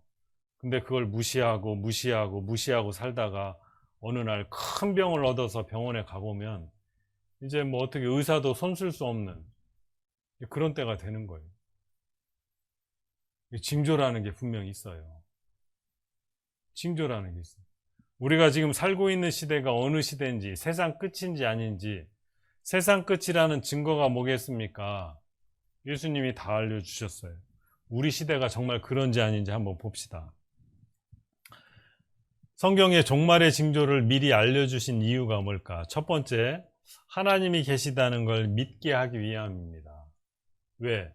옛적에 앞으로 일어날 장래사, 장차 될 일을 미리 말씀해 주시고 그것이 이루어질 때 내가 그인 줄 알게 하려 함이니라, 깨닫게 하려 함이라 그랬어요. 하나님께서 성경의 종말의 징조, 예언을 미리 주셨기 때문에 그것이 그대로 이루어지는 것을 우리가 확인할 때 하나님을 믿을 수밖에 없어요. 믿기 싫어도 믿어지는 겁니다. 그리고 또 하나는 마지막 시대를 사는 우리들에게 준비하도록 하는 거예요. 뭘 준비하냐? 하나님 만날 준비. 준비를 하는 거예요. 자, 여기 봅시다. 내가 그리스도라 하여 많은 사람을 미혹해 하리라. 여기 신문기사에 보면 현재 국내, 우리나라죠. 자칭 예수 37명, 13명의 하나님, 37명의 재림 예수. 성경을 보면 하나님 한 분이시죠. 보이는 사람이 아닙니다.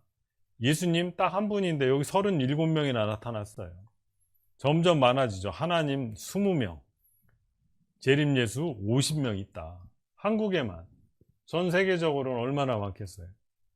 이런 많은 사람들이 자칭 자기가 하나님이고 자칭 자기가 예수라고 하는 주장하는 사람들입니다. 이 사람을 따르는 사람 그 밑에 얼마나 많겠어요. 우리나라만 그런가요? 미국도 마찬가지죠. 사교 집회소 39명 자살했다. 영국은 사교 천국이라 신문 기사입니다. 우간다는 아프리카에 있는 나라죠. 우간다 종말론 신도 650명 집단 자살했다. 1992년 10월 28일 24시 휴거된다. 이 휴거는 제가 이따가 또 설명을 드릴 텐데 제가 이 전단지를 직접 서울 종로거리를 지나가다 받았어요. 제가 이제 청년 때였는데 그때는 제가 이제 저도 하나님을 믿은 다음이었구나. 근데 저도 이제 성경을 잘 모를 때였습니다. 이게 정말 이럴까? 근데 이날 아무 일 없었어요. 그러니까 1년 뒤에 예수님이 지금 길이 막혀서 못 오신다. 말도 안 되는 이유로 93년으로 바꿨어요. 근데 그날에도 아무 일 없었죠. 휴거 사건이 벌어지지 않았어요. 사람들이 이제 나는 못 믿겠다. 다 떠납니다. 이 성경이 사실이라면 나는 예수다. 이렇게 엉터리로 주장하는 사람들이 점점 많아지죠. 이 사람은 예수 동생이라고 하고 보세요. 하얀 옷 입고 머리 기르고 내가 예수다. 그럴듯해 보이잖아요. 여기 많은 사람들이 정말 그런 줄 알고 쳐다보고 따르고 그리고 나라가 나라를 민족이 민족을 대적하여 일어나겠고 요즘은요.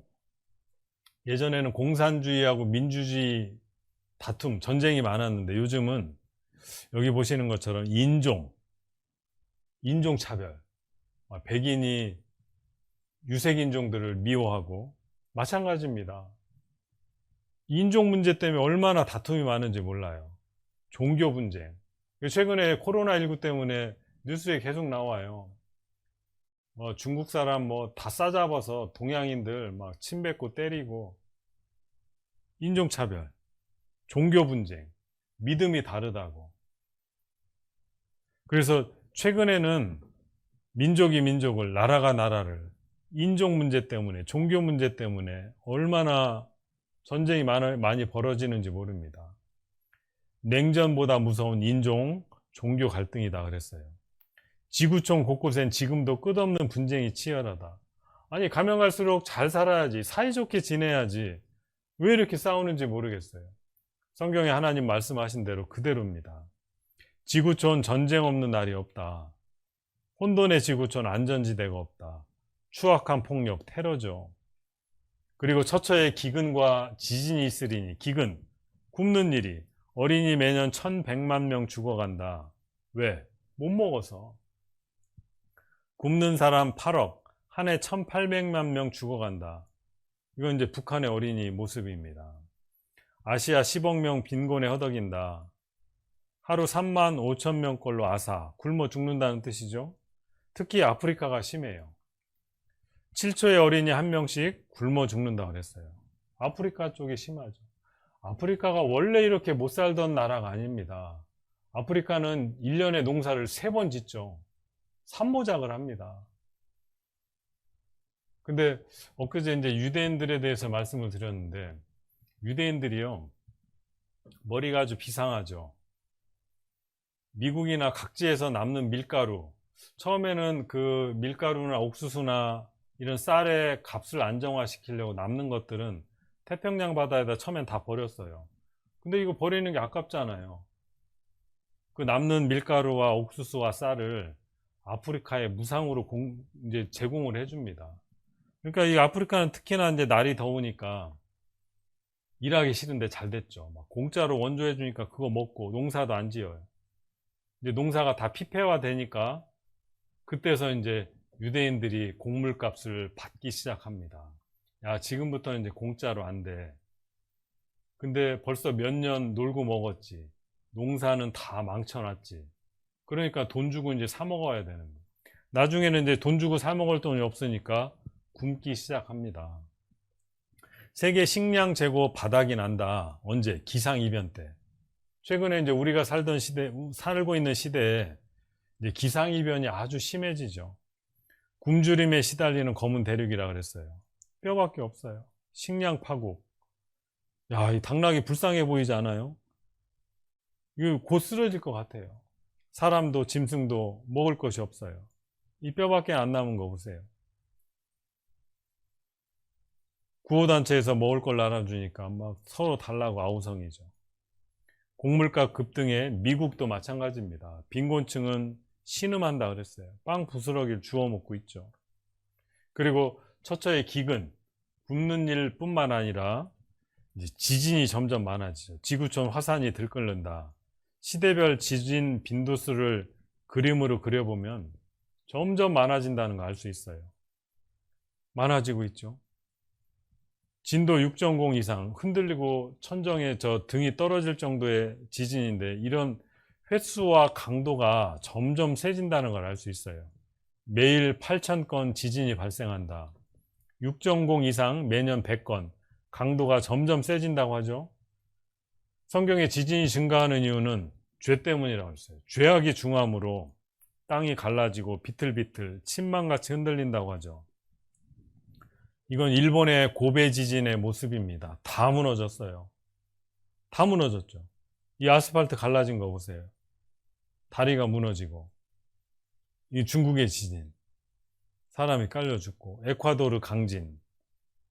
수많은 사람이 여기 깔려 죽은 거 보세요. 시신들. 한국도 마찬가지입니다. 지진 안전지대 아니다. 점점 횟수가 점점 많아지죠. 강도도 처음엔 작았는데 점점 세지고 있어요. 울산 동쪽. 이게 서울, 경기, 대전에서도 그 감지가 됐거든요. 건물이 아래로 내려앉는 느낌이다. 제가 이 경주에 사시는 분 얘기를 들었는데 쿵 소리만 나면 아파트 밖으로 막 뛰쳐나온답니다. 아직도 그 트라우마가 밤잠을 설치게 만드는 거예요. 전국 지진. 그리고 불법이 성하고 사랑이 식어진다고 그랬는데 여기 보세요. 나에 의한 나를 위한 나의 오늘. 자기밖에 모르는 시대가 우리 시대입니다. 돈벌이 되면 뭐든지 하는 시대가 우리 시대예요. 여기 보시면 꾸중하는 어머니 살해하고 때린다고 남편을 살해하고 아버지 싫다고 자살하고 가정이 흔들린다고 그랬어요. 우리 가와만사성이라는 말 있잖아요. 가정이 흔들리면 모든 것이 흔들리는 겁니다. 또 불법 중에 이 천륜이라는 게 있어요. 하나님의 섭리를 이 거스르는 일들이 점점 많아지죠. 미국 전역 어디서나 동성결혼 가능하다. 이게 남자가 남자끼리, 여자가 여자끼리. 이게 혐오스럽고 이 양심으로 이게 허락이 안 되는 일을 지금은 이제 공공연히 합니다. 이거 옛날에도 있었는데 옛날에는 드러내놓고 못했죠. 지금은 아예 대놓고 합니다. 동성결혼 허용 35개국으로 늘었다. 17개국은 아이를 입양하기도 한다. 로마서 1장에 경고하셨어요. 저희 여인들도 순리대로 쓸 것을 받고 영리로 쓰며 순리대로 살지 않는 거죠. 이와 같이 남자들도 순리대로 여인 쓰기를 버리고 서로 향하여 음욕이 불릴 듯하며 남자가 남자로 더불어 부끄러운 일을 행하여. 최근에 이제 어떤 그 동성끼리 죄 짓는 문제를 자기 책임이 아니라고, 원래 내가 태어나기를 그렇게 태어났다고 주장하는 사람이 있는데 하나님 그렇게 말씀 안 하십니다. 순리대로 하지 않고 서로 음욕이 불릴 듯 한다고 그랬어요. 이 동성끼리 죄 짓는 거, 그거 아주 큰 죄입니다. 나는 하나님이 이렇게 창조해서 어쩔 수 없어. 그거 옳지 않아요. 잔혹한 범죄가 늘어난다고 그랬어요. 예전에는 살인사건 벌어지면요, 치를 떨었는데 지금은 살인사건은 눈 하나 깜짝할 일이 아니죠. 막 토막을 내고 막 얼마나 끔찍한지 몰라요. 저는 이제 저희 집에 TV가 없어서 이제 TV를 자주 보진 않는데 가끔 어떤 영상 자료를 보게 되는데, 이게 막 사람 죽는 장면이 너무 실감나요. 옛날에는 영화에서 총 맞으면 윽 하고 그냥 여기 물감, 빨간 물감 좀 떨어뜨리고 그냥 쓰러져 죽었는데, 지금은 막 창자가 튀어나오고, 야, 진짜 같아요. 진짜 같아. 잔혹한 범죄가 늘어납니다. 엊그제 신문에 났더라고요. 누가 어떤 개 눈을 2개를 뽑아가지고 개 앞을 보지 못하게 만들었다는 거예요.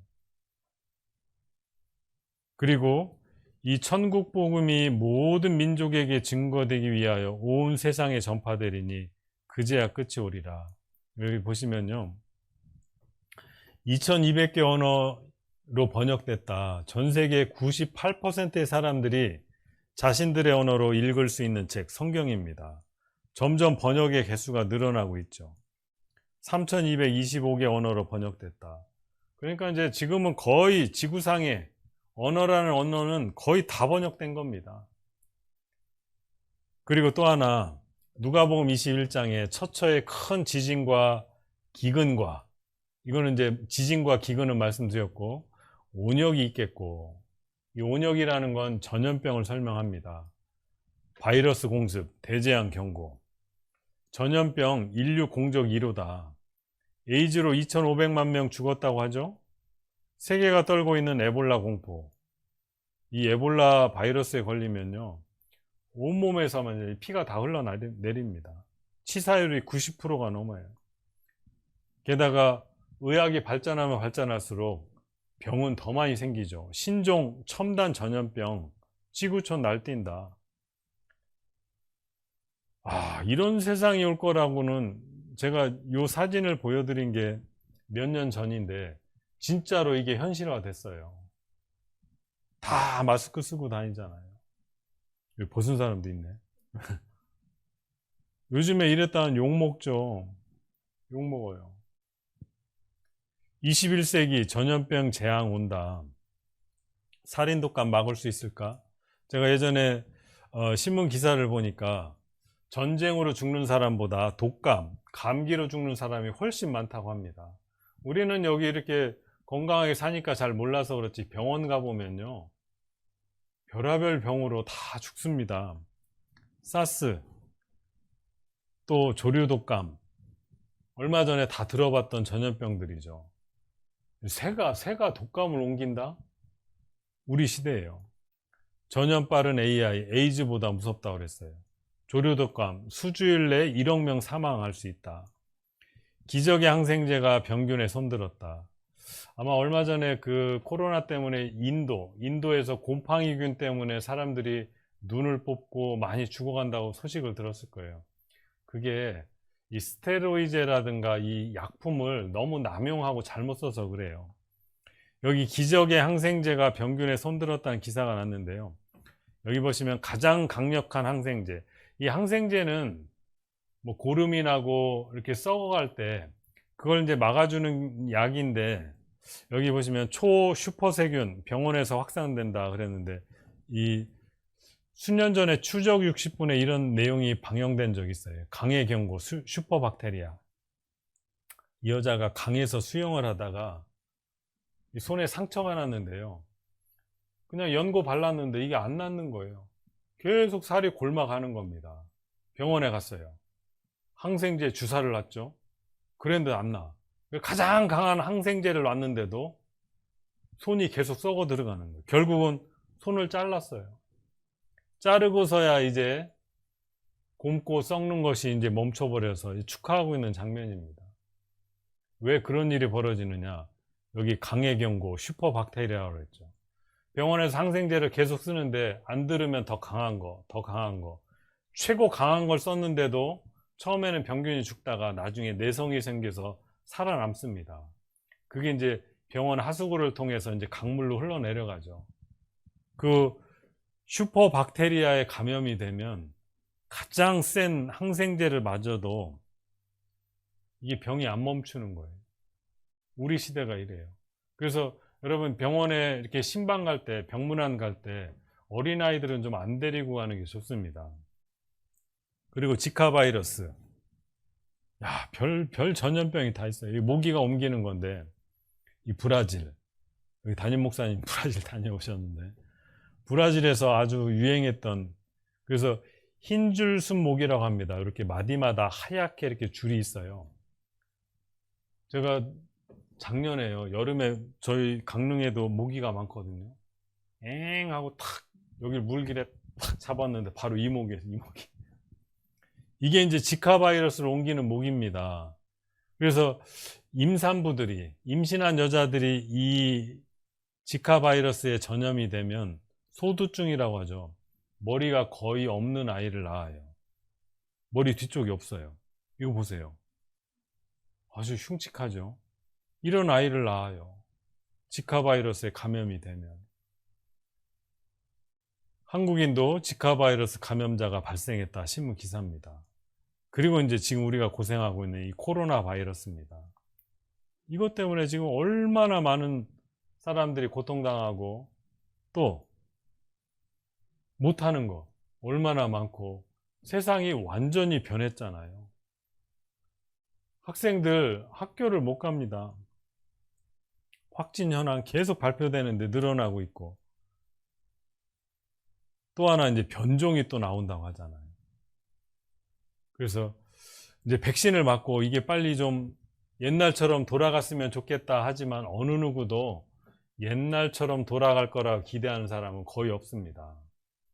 이게 좀 완화가 되기만 해도 좋겠다. 이제 그런 시대를 우리가 살고 있죠. 신종 코로나. 그리고 히브리서 1장에 보면 이런 말씀이 있어요. 또 주여 태초에 주께서 땅의 기초를 두셨으며 하늘도 주의 손으로 지으신 바라. 그것들은 멸망할 것이나 오직 주는 영존할 것이요. 그것들은 다 옷과 같이 낡아지리니. 그것들이 뭐냐면 하나님이 창조하신 이 천지 만물입니다. 다 옷과 같이 낡아질 것이다. 의복처럼 갈아입을 것이다. 옷과 같이 변할 것이다. 그래서 하나님 믿지 않는 사람들도요. 요즘에 기후라든가 환경을 보면 야, 얼마 못 가겠다. 기상이변, 지구는 불길하다.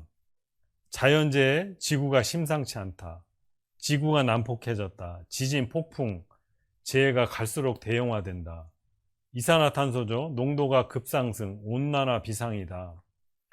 남극 상공의 오존 구멍 2배로 커졌다.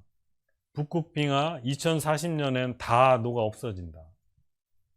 물론 이제 제가 엊그제 노황수 사건 말씀드리면서 천하의 높은 산을 깎아서 바다에 채워 넣고 남극과 북극의 물이 얼음이 다 녹으면 온 세상을 덮어버릴 텐데 그래도 산은 높고 골짜기는 내려갔기 때문에 천하를 물로 다 덮진 않을 거예요. 성경에 분명 하나님께서 다시는 물로 멸망시키지 않겠다고 약속을 하셨고 그럼 어떻게 멸망되느냐? 불로. 이제 물로 멸망이 아닙니다. 땅 갈라지는 거 보세요. 바닷물이 시뻘개지고 생태계가 죽어가고 있다. 지구상 동식물 30% 금세기 내에 멸종한다. 여러분 동식물 30%가 없어지면 이걸로 인해서 연쇄적으로 이제 살 수가 없는 세상이 됩니다. 기형아 출산. 예전에는 아들 낳으려고 얼마나 노력을 했어요. 그러나 지금 아들이든 딸이든 손가락 발가락 다 정상이고 이 기형아만 아니면 감사하다. 그런 얘기를 합니다. 한계에 도달했어요. 인류 역사가. 2025년 세계 인구 60%가 타는 목마름이다. 먹을 물이 없는 거예요. 전 세계 제일 추운 시베리아가 절절 끓는다. 시베리아는요, 아주 추운 곳인데 폭염이라고 그랬어요. 그리고 미세먼지. 그래서 이 미세먼지 때문에 동해안, 여기 강릉이 아주 혜택을 많이 봤어요. 여기 내륙지방에 사시는 분들이 그쪽으로 여행을 많이 오거든요. 왜냐하면 그 동해안을 가려면 대관령이라는 태백산맥을 넘어가야 되는데 중국 쪽에서 불어오는 그 황사하고 미세먼지가 이 태백산맥 대관령에서 1차적으로 좀 막아줍니다. 뭐 그렇다고 없는 건 아니에요. 훨씬 덜 하다는 거죠. 그리고 메뚜기. 이거 어렸을 때 저도 이렇게 메뚜기 튀김을 먹어봤지만 이런 메뚜기는 못 먹을 것 같아요. 시커멓죠. 이거 갉아먹는 거 보세요. 이 메뚜기가 한번 지나가고 나면 아예 그냥 쑥대밭이 된다고 합니다. 주로 인도, 아프리카, 중국. 그러니까 이제 식량이 모자라는 거예요. 아주 끔찍한 세상입니다. 근데 제가 이 여러 가지 징조들 중에 제일 피부에 와닿는 징조는 불법이 성함으로 사랑이 식어진다는 예언이에요. 징조입니다. 저는 지금 우리가 아마 다 공감하실 텐데 우리 어렸을 때에 비하면 정말 편리해졌어요. 집집마다 자동차 한 대씩 다 있죠. 아마 옛날 조선시대 왕들보다 훨씬 더 잘 먹고 있지요. 근데 옛날이 좋았다 이런 생각이 많이 들어요. 그 옛날에는 서로 이웃들끼리 서로 돕고, 여러분 저 어렸을 때는 김장한다 그러면 동네가 난리가 났어요.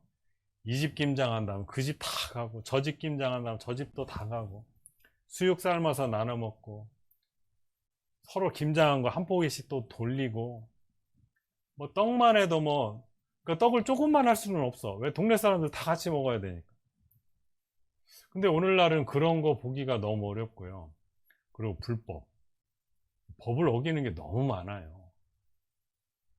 뭐 고위 공직자부터 시작해서 얼마 전에 그 부동산 때문에 LH 사건, 그런 거 보면 열 받죠. 열 받아요. 그리고 부모 댁에 좋은 직장 들어가고 좋은 학교에 뒷문으로 들어가고, 그런 일이 과거에도 있긴 있었지만 이렇게 많지는 않았어요. 그러니까 흙수저들이 좌절할 수밖에 없고, 점점 살기 좋은 세상이 되는 게 아니라 법을 지키는 사람이 바보가 되는 세상이 돼버렸잖아요. 다 불법을 행합니다. 다 불법을 행해요. 그리고 사랑이 점점 식어져 가죠. 여기 뭐 학교 교사분들이 계신지 모르지만, 교사들 학교에서 선생님들이 학생들 인성교육을 이미 포기한 지 한 20년도 더 됐어요. 애가 잘하든 못하든 전혀 관여 안 합니다. 괜히 관여했다가 부모들한테 딱이 맞거든요. 저희 세대가 학교 다닐 때마다 선생님 그러면 선생님 그림자도 안 밟았잖아요. 지금 선생님 뭐라고 하면 전화기 들고 바로 경찰서에 신고합니다. 그런 시대가 돼버렸어요. 그러니까 사실은 하나님 믿지 않아도요, 이 세상 사람들이 사는 모습만 봐도, 불법이 성하고 사랑이 식어진 그 모습만 봐도 말세다. 정말 살만한 세상이 올 것 같지 않다. 이 세상 언젠가 끝이 나겠다. 이런 생각을 다 하게 되거든요. 우리 시대가 정말 불법이 성하고 사랑이 식어진 마지막 시대입니다. 이대로 더 가면 정말 살고 싶은 생각 별로 없어요. 우리나라만 해도 밤길이 그다지 무섭지 않은 나라 중에 하나였는데, 우리나라도 이제 밤길이 무섭습니다. 특히 여자분들 밤길 혼자 걸어보세요. 저희들 어렸을 때는요,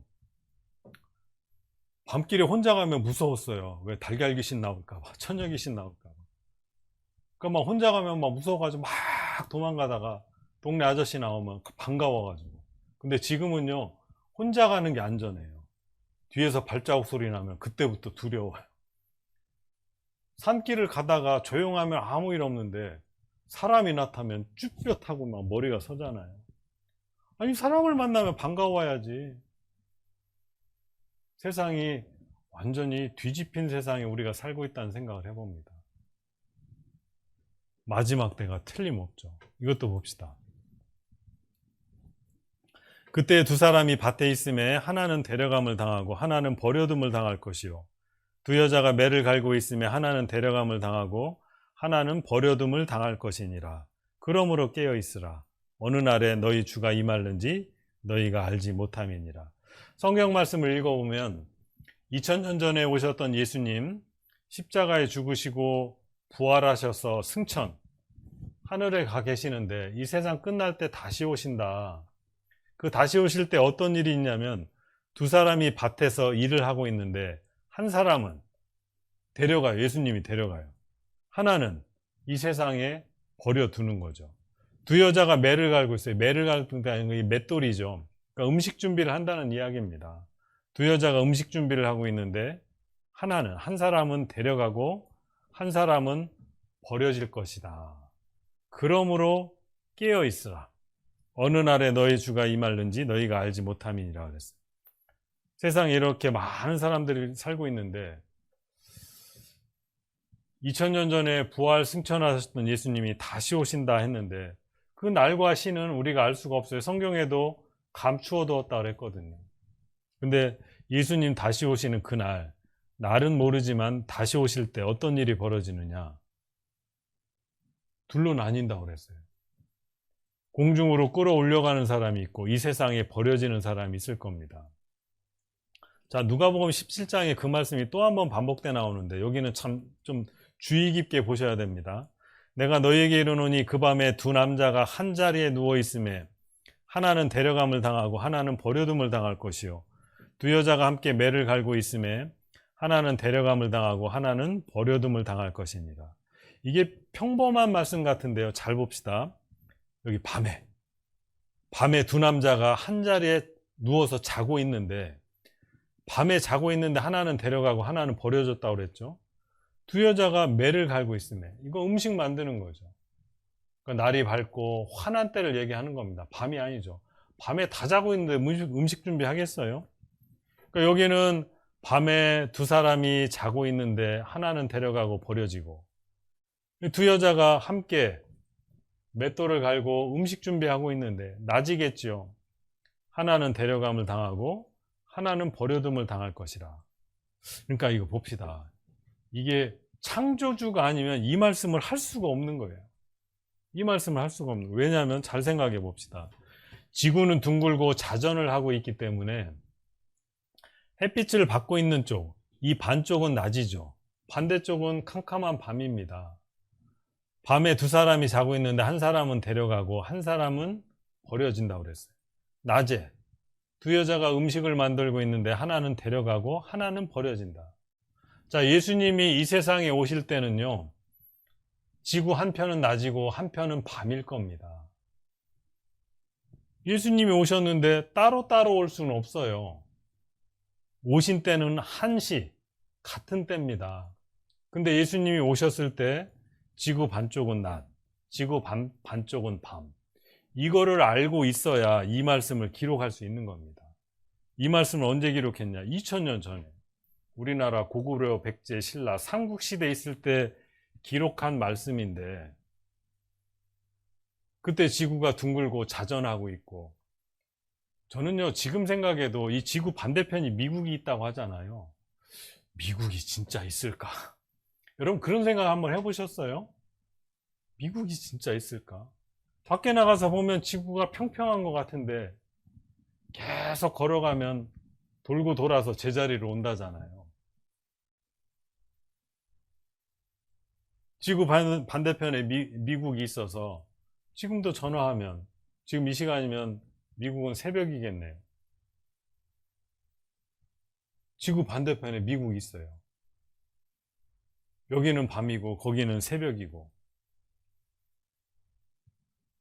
우리가 지금은 그걸 알고 있지만 2000년 전에 그걸 어떻게 알고 이렇게 기록할 수 있었을까? 이게 평범한 말씀 같지만요. 창조주의 말씀이 틀림없는 겁니다.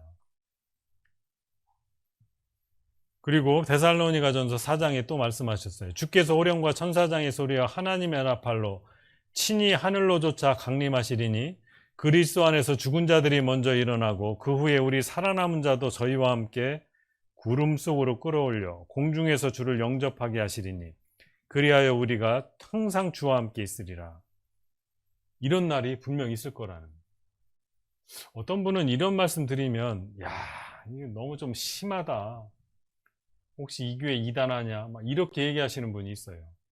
여러분, 하나님이 정말 계시고 성경 말씀대로 천지 만물을 하나님이 만드셨다면, 제가 첫날 말씀드렸어요.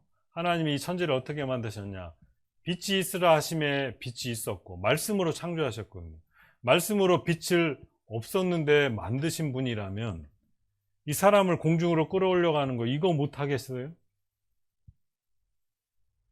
내일 모레 이제 또 그 말씀을 드릴 텐데, 그 성경에 보면 마리아라는 여자가 처녀일 때 잉태해서 아들을 낳았는데 그 예수라고 그랬어요. 어떤 분은 그럽니다. 아니 처녀가 어떻게 임신을 하냐고. 말도 안 된다고. 그러나 이 천지 만물을 만드신 하나님이 처녀 한 사람을 잉태케 못 하시겠느냐고.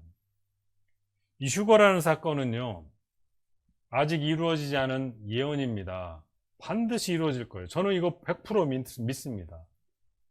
왜? 이보다 더 놀라운 수많은 말씀들을 확인해 보면 이 정도는 당연히 하나님 하실 수 있는 거예요. 주께서 공중으로 끌어올려가는 일 틀림없이 있을 겁니다. 마태복음 24장에 예수님이 하신 말씀입니다. 무화과나무의 비유를 배우라. 그 가지가 연하여지고 잎사귀를 내면 여름이 가까운 줄을 아나니. 자, 무화과나무가 겨울에는요 잎사귀도 다 떨어지고 이 가지만 있어가지고 이 나무 죽었나? 근데 그 가지가 연하여지고 잎사귀가 나오기 시작하죠. 저는 이제 겨울에서 봄으로 넘어갈 때 이게 참 신기한 것 같아요. 이 조그만 푸릇푸릇한 새싹들이 이제 나무에서 막 나오기 시작하잖아요. 야, 생명이라는 게 너무 놀라워요. 그 가지가 연하여지고 잎사귀를 내면 아, 여름이 가까웠구나. 이거 누구나 다 아는 거죠. 다 아는 겁니다. 이와 같이 너희도 이 모든 일을 보거든. 이 모든 일이 뭐겠어요? 예수님이 징조로 준 사건들. 이 모든 일을 보거든 인자가 가까이 곧 문 앞에 이른 줄 알라.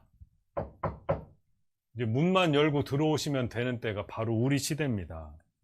내가 진실로 너희에게 말하노니 이 세대가 지나가기 전에 이 일이 다 이루리라. 여기 봅시다. 우리가 살고 있는 시대 많은 사람이 나는 그리스도라 하여 미혹한다고 그랬어요. 민족이 민족을, 나라가 나라가 분쟁한다고 그랬고, 처처에 기근과 지진이 있고 온역이 있고 재앙이 있고 불법이 성하고 사랑이 식어지고 성경이 온 세상에 전파되고, 그리고 하나 중요한 거 회복이라고 그랬는데 이 회복이 뭘 설명하냐면 2000년 동안 멸망했던 이스라엘이요, 사람의 생각으로는 도무지 안 될 것 같은 기적적인 독립을 했어요. 1948년 5월 14일. 여러분 이스라엘에 대한 공부는 꼭 해보셔야 됩니다. 이스라엘의 역사는, 이스라엘의 기적의 역사는 하나님 없이는 도무지 설명이 안 돼요. 그리고 성경에 기록된 말씀 그대로 다 이루어졌어요. 이 중에 어느 하나라도 좋습니다.